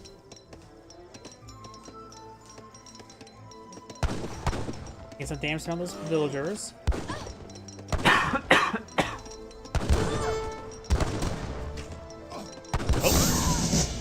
Well, enjoy then. Are you the foreign name? Are you the Italian player or are you the Portuguese player? We do not have the Arbats pushing back up north. We got a number of Passiveers deployed on the field. More of the Lombards being deployed on out. He has consumed all his wood and gold in there. I also say maybe just throw some more wood and gold in there just to get those conversion rates going. We've got Halberdiers not being deployed on the field. He is currently pop capped as well. And looks like the Explorer will find the covered wagon. Will not likely kill it off there. The covered wagon is classified as not as a villager. Build limit 4 of 3. And so the Portuguese player appears cannot deploy it out, or Preparado. no, that's just a covered wagon itself. He can't deploy it out.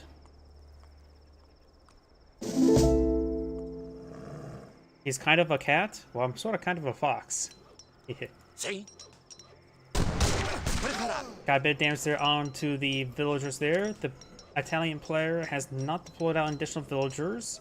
We're standing to get more housing. Architects trying to build him some more housing. He has deployed some resources in the Lombards, getting them converted up or out.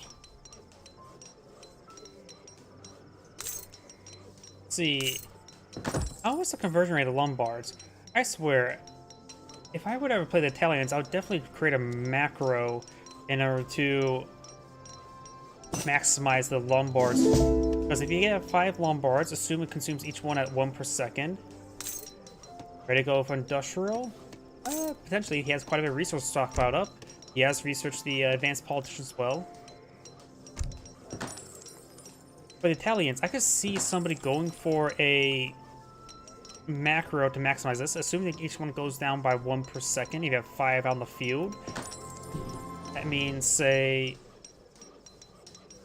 every time you pause it in, calculate with a macro of by time consumes the previous one, you can just hit a automatically deposit on in to get the maximized trade effort. Because if it sounds like it gets 1, puts 1 in, and gets 2 out, which is actually very good to say the least. You play Portuguese the most. And if I guess, actuality, you don't have, well, you only have 3 town centers. A lot of people I tend to see a large number of town centers. By the way, these villagers receive a bit of damage there. They have consumed berries there. There's Industrial Age. I'm not sure what the politician brought on in. He does have a good decent force here of 31. Over versus much larger force of 48. He does have a decent number of halberdiers. Halberdiers, we have decent siege attack. Mercenaries here as well. We do have some papal guards now mixed on in as well. Barracks champion on field. He's now going for a barracks. It looks like the Italian stores are starting to disintegrate to just a large number of the Portuguese. Plus organ guns. Those always hurt. Or help. One of the two. Really both.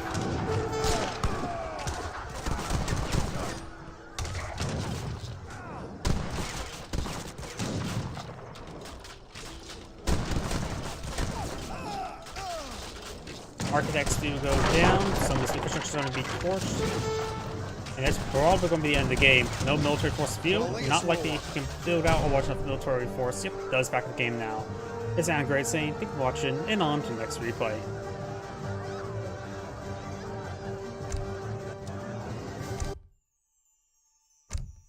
See you now. Oops, I keep on hitting that button. Close out that window.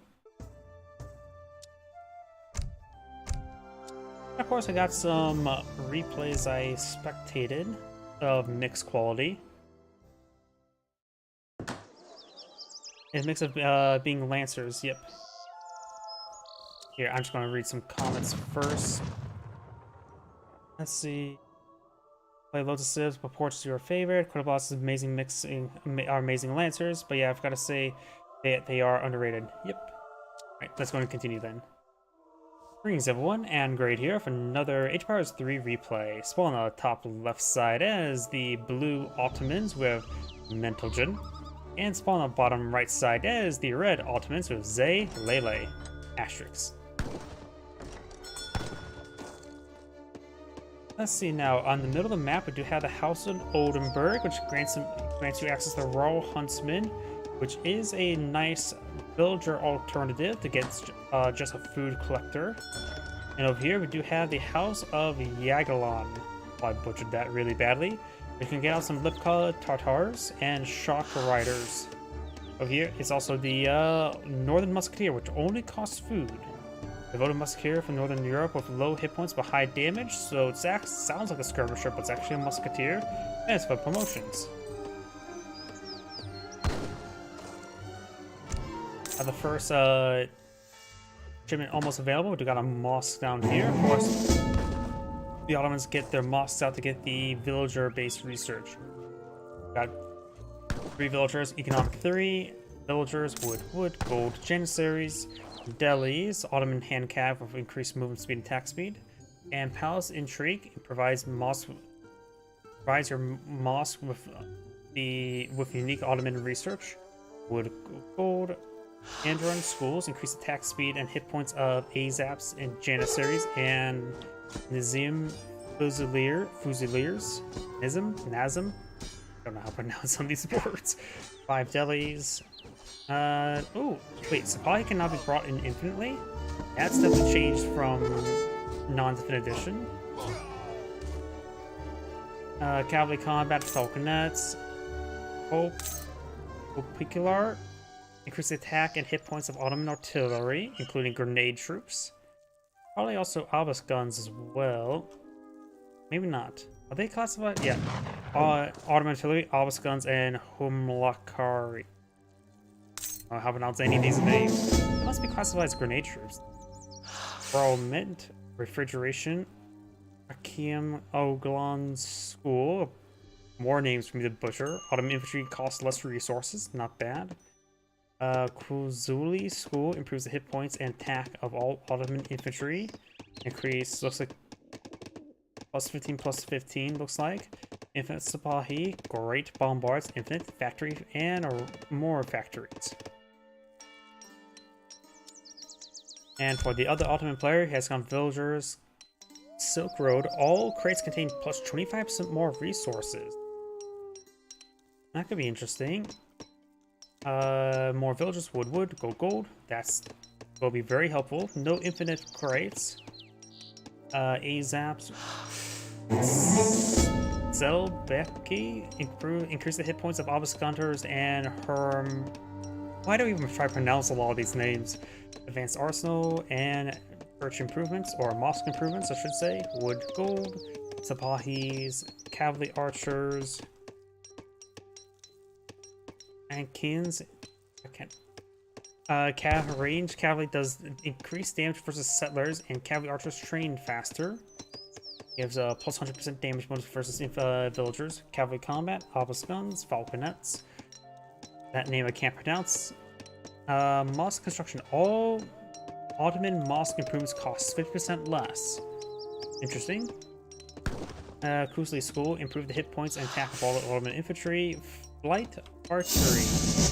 Ottoman flight archery techniques improves the damage and arrows released by AZAP and cavalry archer. Plus 15, plus 15% damage. And enables the volley action and enables the range attack action, whatever that means. And of course, got the 2 factory wagons. Am I the only one who ever has problem pronouncing a lot of these names? Because I'm horrendously bad at pronouncing any of these names. I can hardly speak English. And that is my first and really only language, unless you count gibberish and JavaScript.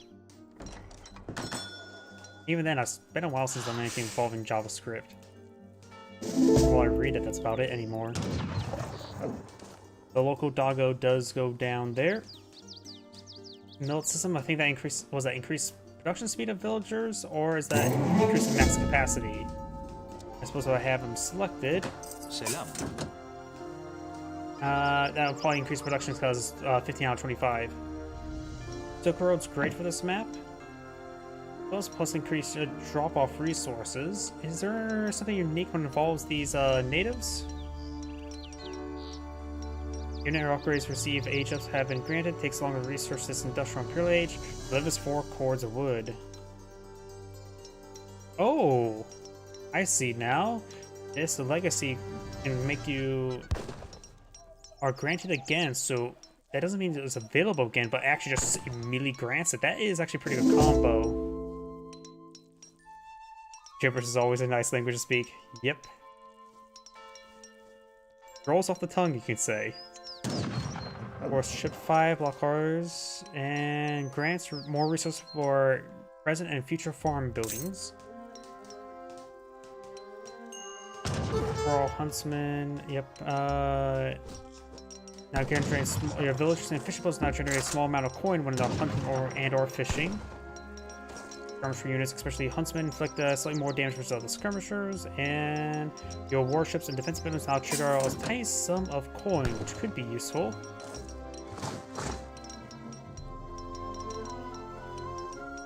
You have a secure trade line, so you can research Stagecoach. I suppose, yeah. It looks like it's 2 and 2, relatively safe. I suppose there's 3 on each side of the map. Janissaries do get some good damage there onto the Explorer. Really need to get rid of all the hotkeys. Name of this Explorer is Sofa Greery, whatever that means. What's the name of the Blue Explorer? Ira Ahmed. That sounds like a randomly generated name.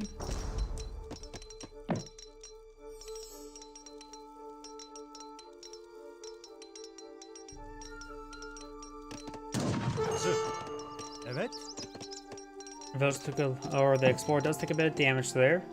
And I really need to delete all the hotkeys involving WSD so I can move around the camera at ease using WSD.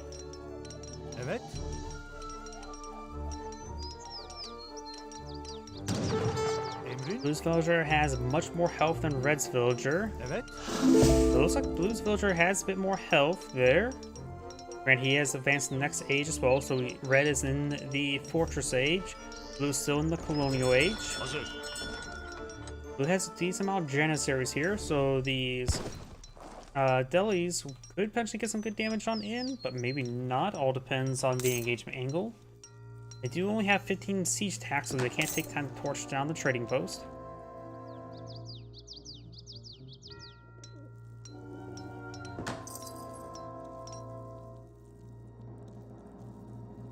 The forest puppers are being cleaned up over here. We got a good number of... Just spot them. He's trying to ward them away. He's keeping away from villages. All you need to do. And now he's advanced next age. Going for the Exile Prince.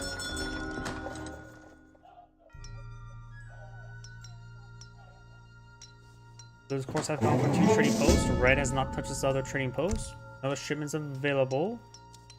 And he's going for the, not the delis.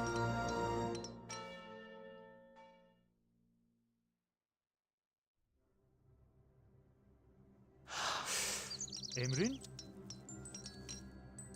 I keep on selecting them. I need to unbind that ability.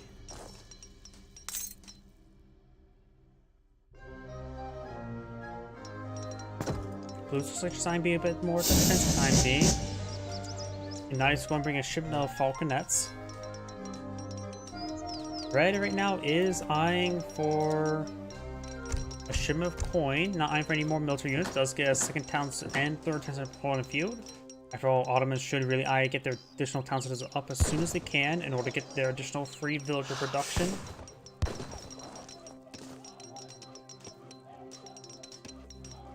Selam. And it's a little bit passive. Oh.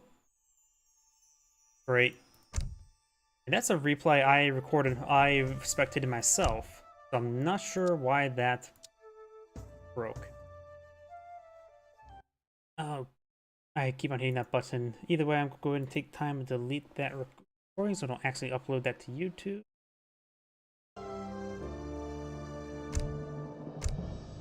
And on to the next replay.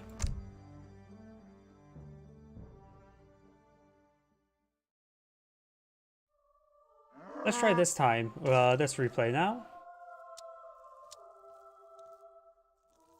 Greetings everyone, and Great here for another Age of Empires 4 replay. So on our right side as the blue Ethiopian, we have No Today Sepoy guy. So on the left side as the red Sioux, we have MFD. Let's go and take a look and see what natives on the map. We do have the House of Fenar. Looks like we got the Greeks. Greek Everzone, the Greek skirmish with high hit points, particularly strong versus heavy infantry, and we've got the Boyars, heavy hand cav from Waleka.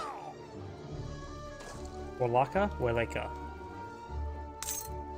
And that is the only set of natives on the map. Native Greeks. Granary is going on and up. Of course, we've got the market here as well. It has a handful of cattle.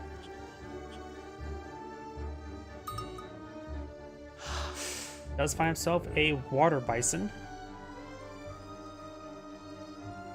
Fast as fuck boy. And dots. Gotta love these explorer names.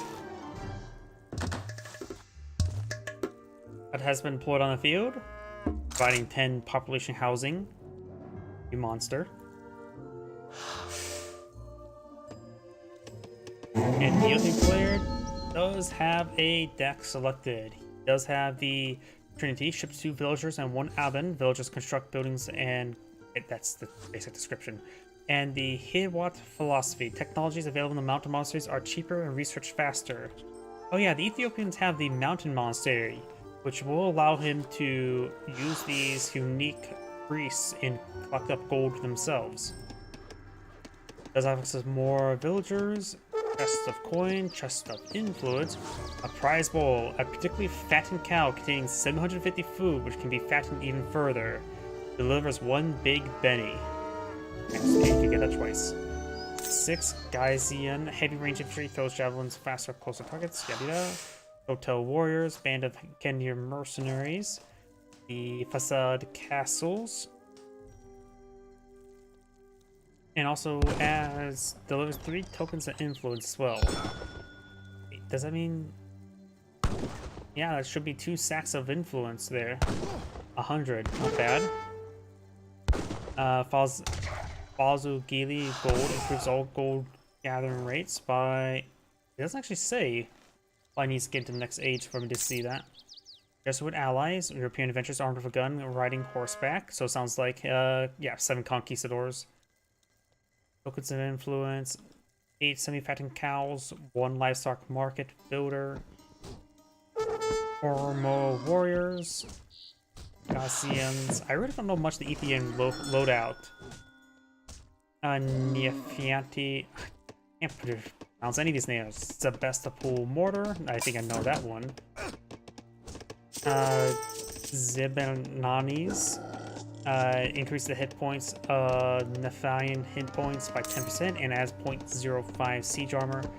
Chiro Riders, Javelin Riders, and Ormo armor and attack increase 20% of damage and 0.1 armor, 10% armor. Mighty Meadowcan ships additional rods, defiant attack improved. And more Jesuit allies. Sevastopol mortars, Somali allies. Creates a semi-Drada militia. Militiamen at the Drada clan specialize in countering artillery and ships. And the Roof of Africa boosts all food gathering rates plus 25%. Does not affect the livestock gathering rate. And his opponent, the Sioux. Villagers, wood, gold, Kitten bowmen, club warriors, axe riders, raiders, cavalry damage, Kokala soldiers, camp improvement, great hunters, 8 villagers, wood, more rifles, axe raiders, cavalry combat, more rifle riders, Kokala soldiers, giant support. 6 axe riders increases hit points of all axe riders by 20%. North American trade. Villagers generate coin while gathering natural resources, particularly from livestock or wild animals, not livestock. More rifles. Akinta. Significant increase of all Lakota warriors, but reduce their damage against villagers. Ashuka prowlers, just as a unit, and 13 bison. And can be brought in infinitely. It should combo well with the increased gold income as well. Oh, Now got a round of axe raiders now on the field, ready to raid these villagers. They are basically a Hussar variant. They do a little less damage for the shock, or just range cavalry. Our Schwar is supposed to be their counter. No bonus damage versus villagers, but they do have good 35 damage. They do less damage versus walls. In that case, it may be a good idea for the Ethiopia player to pull out some walls along that cliff face. Does take up the Explorer, which of course does respawn over time. He's going for a round of these javelin throwers, which they do bonus damage versus cavalry, such as axe riders. We've also got the bowmen here, which could do bonus damage versus heavy. These guys are classified as heavy infantry, so the musketeer variant, if you just would imagine, and that's on their hand attack as well. So these guys are musketeers. They've got a line of ordnance Bercedos, which are a crossbow.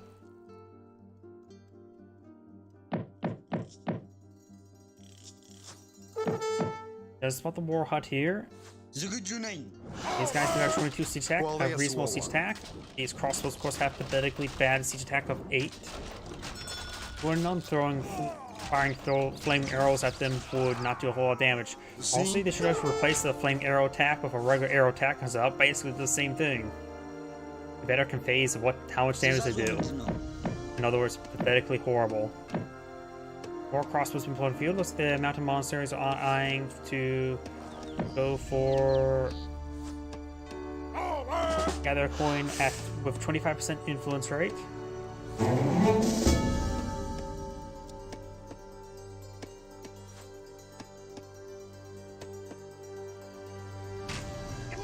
Crossbows do get a volley there. These archers do have 16 range. The crossbows do also have 16 range as well. 15 damage, 100 health. 100 health, 16 damage, so they're very similar. 3 attack speed, 1.5 attack speed, so they fire twice as quickly. Okay, they're sort of significantly better. Let's fall back to the mountain monster here, which will provide some good health regen.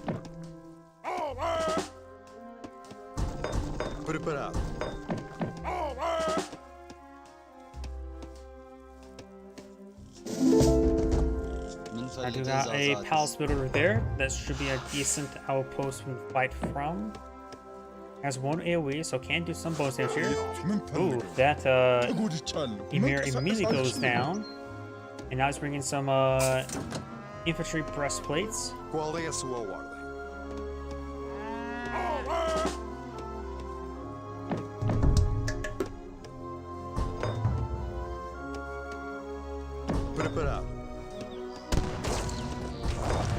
Of course, the cannon doesn't do a lot of damage in this age.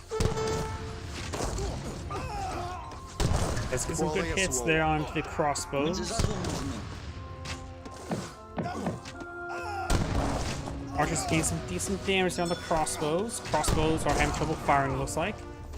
He is fighting for the castle, which is good. The bit of AoE damage it does do is doing okay work. Shipment soon be available for the Ethiopian player. He may want to get the Jesuit allies. 7 conquistadors, which are probably light range, not heavy range. In which these guys, actually no, maybe not. These guys, of course, are skirmish. Like any bowman, they're basically skirmishers, archaic skirmishers. Which they do bone savers like cavalry, so going for the Jesuit allies is probably not a good idea. They are countered. Let's probably go for, I suppose these guys also countered being heavy units. Probably the shock infantry is probably better. The Shotel Warriors will do bonus damage versus the archers. Now trying to torch down this trading post. In actuality, we do have a large number of trading posts obtained by red. Of course, it would take a significant amount of time because crossbows, like as mentioned beforehand, do pathetically low siege damage.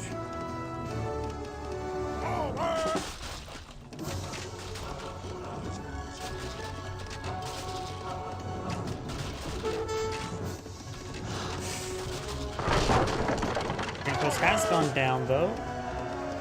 More crossbows being pulled on the field. I got some we'll call it soldiers here. Because they do bonus damage versus infantry. Of course, the javelin throwers are bonus damage in melee. And Zamir will go down. Gotten out of the wave of conquistadors on point of view. It should be very effective versus the axe raiders though. Being a dragoon variant. Do a bit of AoE damage as well. I suppose having those Tokala dog soldiers put out like that, going for these conquistadors did some decent work there. But the bowmen are still outclassed. The crossbows are still outclassed by the bowmen. And he is focused on down the conquistadors.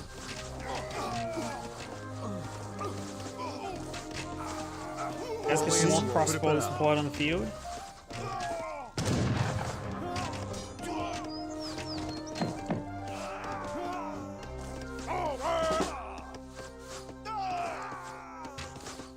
Sim. Now I got a line of Shotel warriors, exactly what he needs. The do bonus damage light infantry, which are the skirmish. The bowmen are light infantry. He really should either mix in some more Shotel warriors. He is going to mix some more Shotel warriors now. Very good.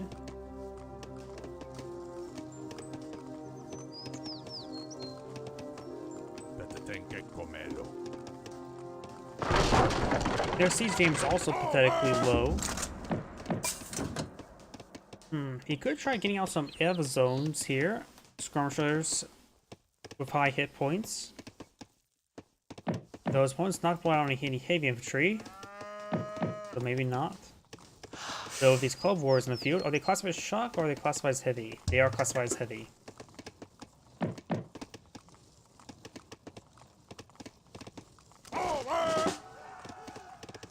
Trying to make his advance. The club warriors will do bonus damage versus the shock infantry of the Shotel warriors. Now they're starting to engage. Crossbows just need to start to focus on the bowmen. If not, if he sees the clubmen, it can be hard to see. He needs to focus those down. Does take out the war chief there. Another good target there. Shotel warriors trying to dance around, trying to hit these bowmen. And these club warriors, they do a lot of bonus damage to the shock infantry. He does lose all Shotel warriors, thanks to his handful of club warriors.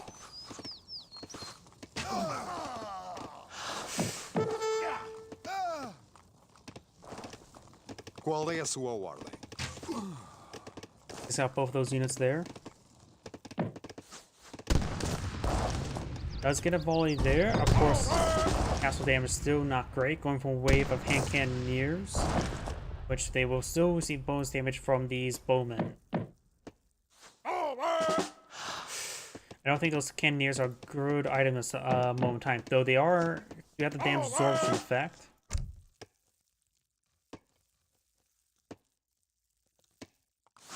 What he should go for. Well, actually, the influence. Start pulling out some influence-based items.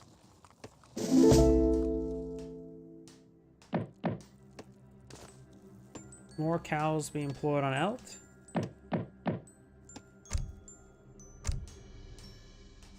War hut, another war hut's going on out. He's getting out more of the axe riders. He does have some good cavaliers here. He's trying to push on forward. The hired cannoneers. Oh, they're not the ones who have damage absorption, do they? They do have siege attack, but they do bonus less damage versus the light range and versus cavalry as well, barring head range cav. But now these axe riders are pushing forward. And overall, I think the Ethiopian composition has not been good so far. Cavalier is now engaging melee, exactly what he needs to do. Going for the can't moves there, and it looks like the Ethiopian player does back the game now, just losing too much. Overall, getting bad compositions, I'd say. This is Anchor saying, thank you for watching, and on to the next replay. And before I start the next replay, I do need to use the restroom. My apologies, give me another moment.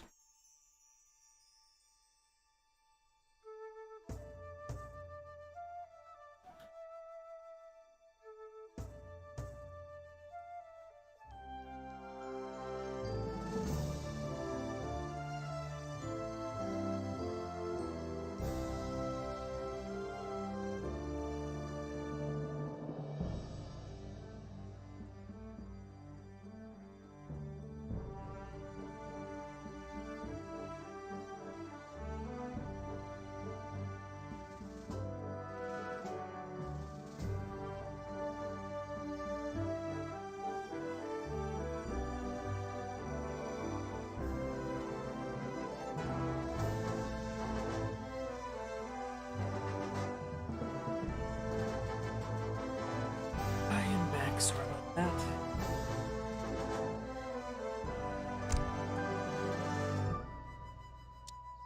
You want to hit the other button there.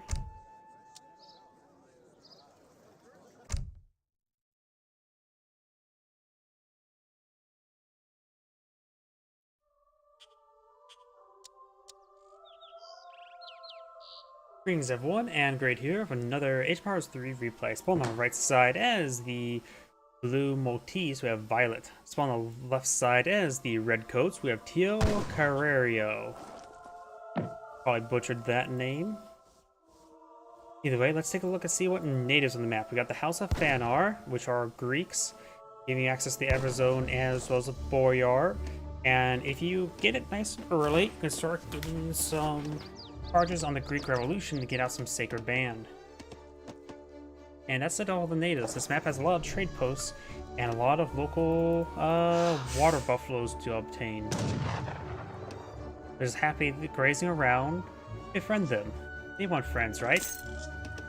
Friends that won't eat them, correct?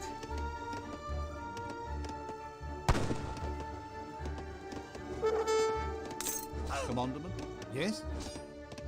And let's take a look at the explorer names. We got El Dick. Perfect. And over here, we do have Sir Tamio Simkasa. So that's definitely a custom name as well, since it is British. That's definitely not a British name. Ready. And now we do have the first shipment available for the Maltese. Let's see what he's going for. We got villagers. We do have the German tongue ship commandery wagon and number of settler wagons. Enable your commanders to recruit those settler wagons.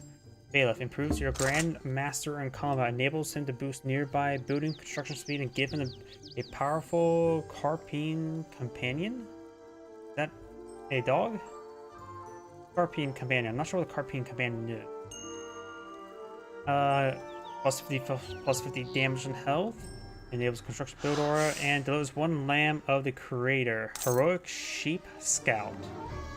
I cannot attack. What? A heroic sheep scout? I know that's Age of Empires. You use sheep to scout, especially Age of Empires 2, but okay. We got the Wing Agra Court. Construction. Settlers gather natural resources faster, especially when nearby town center outposts of commandery. Wood, gold, infinite shipment of Greek skirmishers. Find our allies, which are actually the ones existing on this map. Particularly strong versus heavy infantry. And that means you could potentially get them upgraded as well, just by simply getting the Recruiting natives. Like you see here, Everzone, and this is Everzone. So yeah, you could potentially get an upgraded native on this map and spice trade. Of course, we got the Vitorcia. Arrives fast, makes settlers in town centers significantly cheaper, reducing Santos' cost by 30% and settlers' food cost by 50%. Portuguese tongue ships the commandery wagons, ship a number of powerful order castadors, enables them to commanderies to recruit them. This may be sent one time, of course. And fixed gun. Hired armored Fusiliers, heavy range mercenary from Salvo. Sovereign Order of Malta, unique Maltese infantry attack and hit point increase. May only be sent one time. Looks like it gives Sentinel Hospitalier fire throwers plus 15 damage. Port, Rural Mint, Refrigeration, and Textile Mill. You got the French tongue. There's a commandery wagon and a powerful number of order cuirassiers. Enables commanders to recruit them. Russian tongue. Powerful order Orpichinkins. Enables commanders to recruit them. Falconets, Culverns, Flintlock rockets. Grants your sentinels a powerful charge rocket launcher attack. And simply increase their stats. Also makes them more expensive. Let's see how much more expensive. 45%, that's quite a bit. Did they get an RPG? Did they get a noob tube? I think some of the abilities called noob tube. Heavy fortifications. Doesn't improve commanderies or anything. Does not appear to be. And we've got a factory and silicon supply. Grants the cities trickle of food. Villagers gather food faster from mills. His opponent, the British, the Redcoats. Let's see what he's going for. Of course, the British, though, get additional free village prey time to build a manor. Town militia, exotic hardwoods, villagers, gold, wood, more gold. Oh no, that's food, not gold. Longbowmen, musketeers, Scots guards, increase musketeer and grenadiers attack by 15%. Team grenadier guards. Musketeers and Grenadier troops increase. Unit classes will also receive this effect once. Villagers, wood, gold, infinite longbows, musketeers, full trim guards, musketeers, and Grenadier attacks hit points increase. You may be eyeing for a bunch of redcoats, a bunch of longbows. Actually, no, only a single shipment of longbows. It actually has quite a bit of longbows. Dying for our best Grenadier, Musketeer, longbow is composition. Hussars, cavalry combat, all cavalry attack and hit points increase. Falconets, rockets, infinite, factory, and factory. Interesting. Pretty standard composition of Grenadier, Musketeer, and pass with some longbows to boot. Longbows, of course, is a decent replacement for a skirmisher, but it's not done for a lot of cards go along with them. Commandment.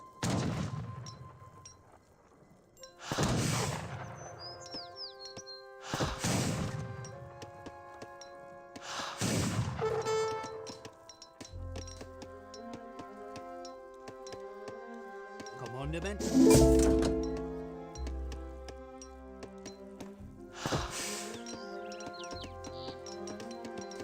Right now, the British players up to 32 villagers, the Maltese at 22.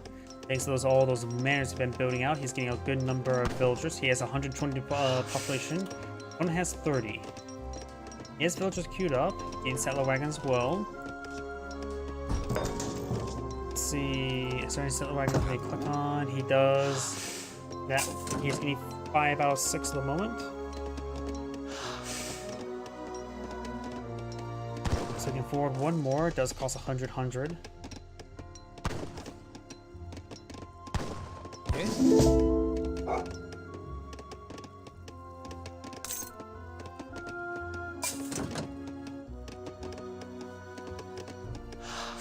We don't see the Lamb of the Creator just yet.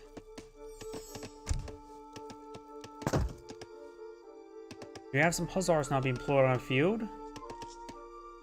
And I don't know if the Maltese actually has deployed out any sort of unit. It's not hurting the wildlife over to his town center, so it's going to be a little bit exposed. You may want to deploy out a outpost or commander or something over there to protect his units. Ready. Hussar does get a couple slices there and falls on back. He has a local doggo, Flan.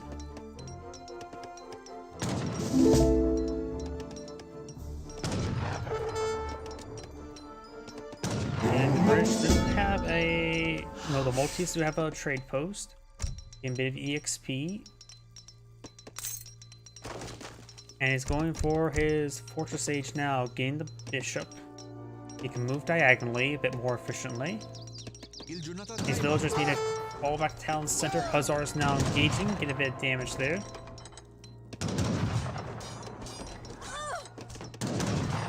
More damage onto the villagers. He does not get to the commander in time. The settler wagon will get inside, however. Of course, town center attack is up to 90, so he gets some good hits there. All these things trying to get inside the commandery now. Does get a bit of a volley there as well.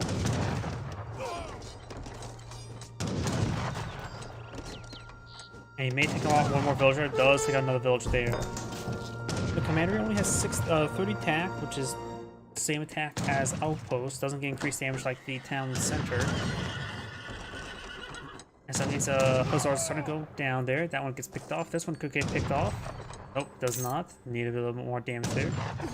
Oh, does finish off the last range shot.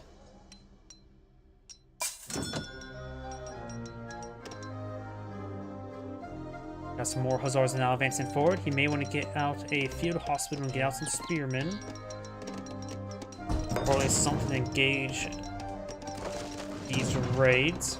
Another shipment's available, so he's waiting for the next age to go for a shipment. Going for a house here as well. Commandery will see a bit of siege damage there. Hussars have 20 siege attack, an okay amount.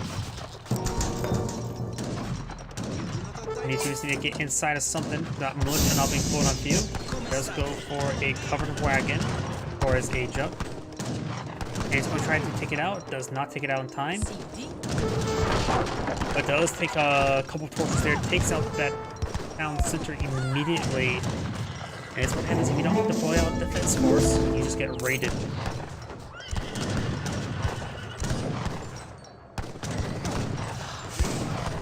Let's take out that one of those settler wagons there. Very good. I am sorry, Grieve. I may not steer. This one time, he may need to get out of fort for the iron armored Crystaliers, but that's... And I believe they will do... They're all anti-infantry, so they probably will do bonus damage versus cavalry and melee. Militiamen being finished off there. He could use a sharpshooter attack to take out some of those Hussars if he has not done that already. Maltese at 23 villagers. The British are at 54. Already got a large amount of housing there, and now we got more Hussars being thrown on the field. Designed for the Bishop himself.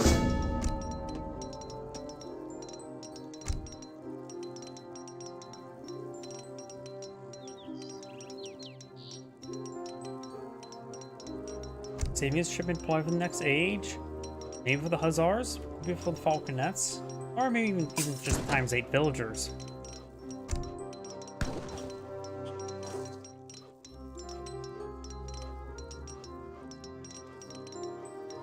Commandment. Hussars now trying to find the way the back line. We do have a depot here. And a coin has been claimed. There's some coin back here. Now. Does pick up his... Apparently a little bit Scottish sounding explorer there. He does get aged up as well. Does research the log flume. I do like that ride in Roller Coaster Tycoon. Yes. And I do have a Falcon on the build queue. That's going to be a shipment of ×2 Falconets with a local deployment of 2 Falconets. You may be able to get out a couple more before the deployment's complete. He may want to mix in... He has a bit of wood as well. He could mix in some longbow or spearmen for the time being, just to get a little bit extra mass. When it has to pull some armor pistoliers. So as I mentioned beforehand, I thought they were going to be heavy infantry that does bonus damage as cavalry. They do, but just in melee. Which I suppose if Hussars are a melee unit, that would be fine. Ready.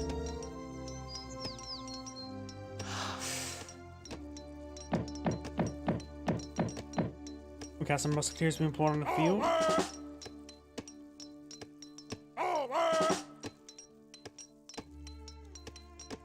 Maltese right now is eyeing for refrigeration. He does go engage his Hussars in glorious melee combat. And they get annihilated. The hired pistoliers. Nope, he does not get access to build them from the commanderies. Castadors are a skirmisher variant. If he's fighting against British like to deploy out the musketeers.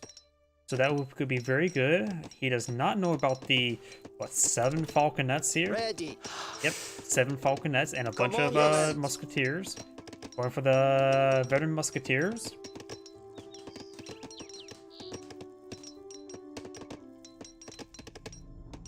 Armored Pistoliers, of course, a good unit. However, falconets are also a pretty good unit.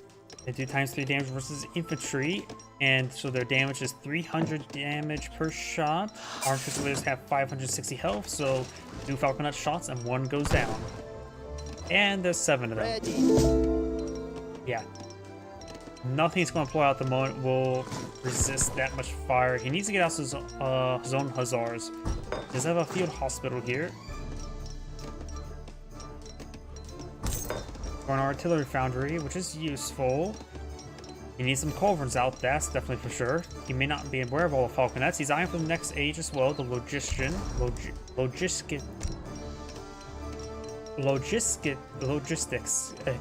I don't know how to pronounce a lot of these words. That one should be even easier. And he's saving up a shipment. Maybe a good idea. He's never going to go with the culverin shipment. The Musketeers may not be that great since he's fighting against musketeers. Maybe the old Pichinkins. I'm not sure what that variant is. That's maybe our ranged cavalry? Don't know.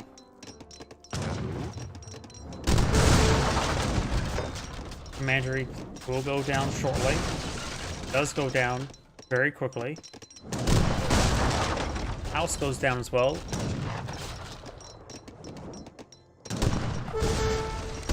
That town's just going to see some fire there. Got some idle villagers as well. Right close to making their advance. He's trying to pull out Paraculverin. Very good. That's maybe not enough for those Falconets. And we have a fort wagon. I think that's not going to go up. That's going to be the way of the town center. He tried to point out as well. The red may not see it at the moment. Oh, he sees it. They got a big wave of more musketeers from pulling a field. Culverin's quickly gunned down. They only took out one Falconet. Fort is still being filled. Armored Pistoliers do have a bit of AoE damage. So our torch down the fort now.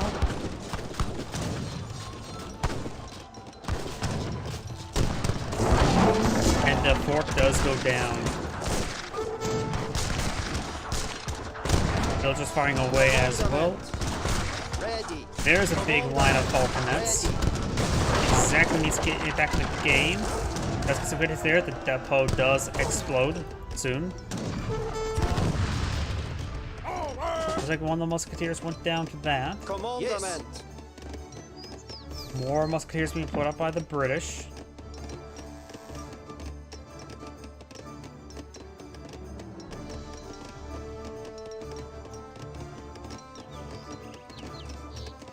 More Culverin being put on the field. Very good. But he did lose his town center. And the British player has plenty of villagers at the moment. The Maltese has less villagers. He has plenty of wood for a town center, too, in fact. He may be trying to save for this card here to make them cheaper. Oh, wait, no, he has another town center over here already. Going for the artillery here. Does pour out the commandery. Does act as a tunnel. Running for a good number of field hospitals.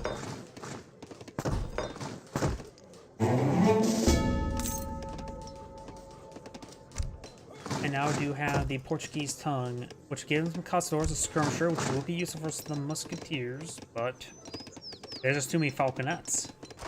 And it's also probably too many musketeers. And also now, too many culverins.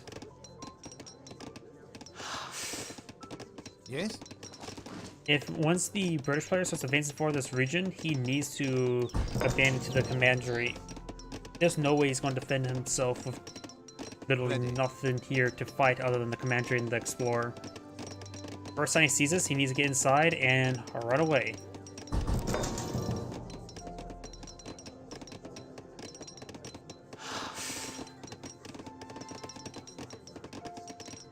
We do not have the Portuguese tongue almost complete. Got now the Baliscas? I'm not sure what unit that's meant for.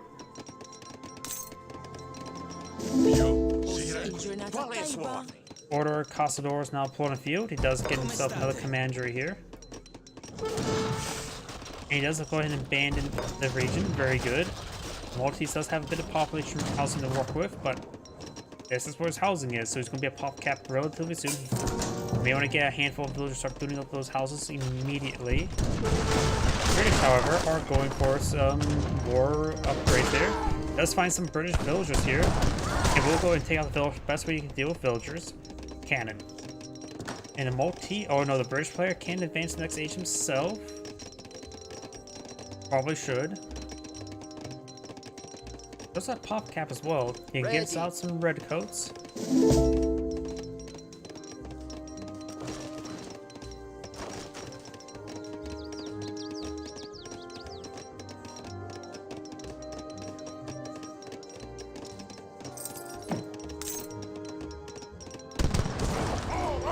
Handful of Falconets finds a good hits there.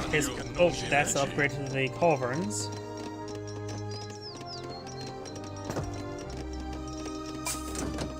Oh, and there's a field gun now being pulled on the field. A field cannon, 6-count gun, which apparently does less times, or does 1% damage versus hunted animals.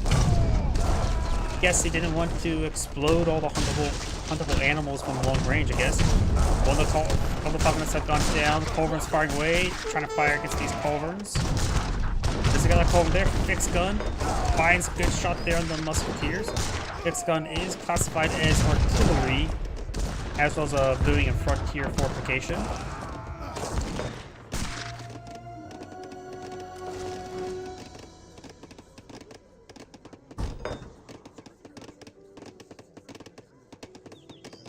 It does have access to a bombard ability, the long-range attack. It does have 60 range. So he may be able to hit these forces as they retreat back if you were to fire blind a shot. Sicilian supply is not being researched. And does spot the British settlers there. The British villagers are now falling on back. See? One of them does get the gun down. Big line of culverin put up by the British player, which they do both stand for artillery, which the fixed gun is classified as. Does get the next stage as well, going for the redcoats.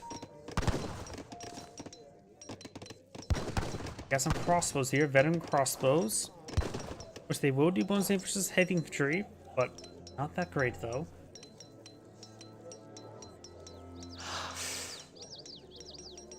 I got Royal Culverins now being pulled out on the field, as well as a circular saw.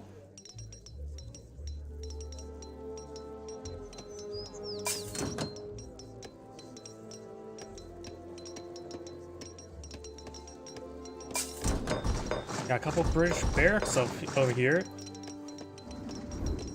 The long-range attack does do ×4 damage versus buildings.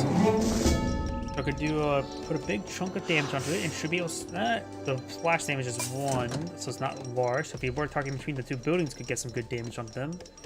British line for a factory, maybe a good idea to go for some rockets. That was some more Order Dragoons now being pulled on the field. Oh wait, oh yeah, he doesn't have the French tome yet.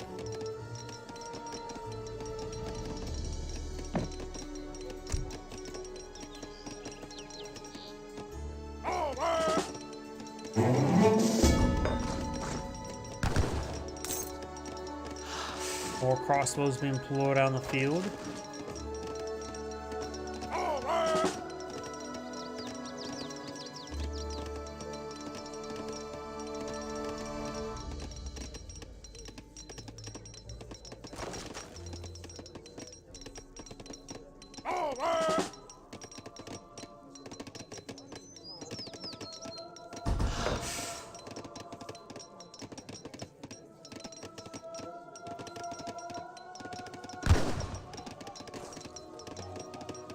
More of the local goats are starting to be gunned down. Those monsters. Radicals have now been researched. Those radicals have 255 health in comparison to these long crossbowmen, which only have 142. Archaic units can't generally be upgraded more than that. Overruns bouncing forward by themselves, trying to pick off some of these nets. One does go down there. Very good. And a massive number of the artillery going down, getting splashed down as well.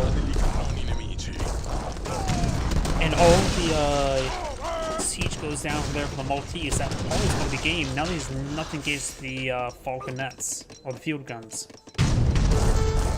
Apparently, culverins can be decent against villagers. After all, being hit by a giant metal ball like that tends to be not pleasant.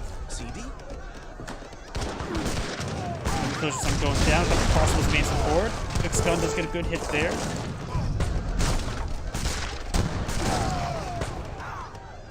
It gets out of range, best use of bombard ability. You got that attack, you can use it once.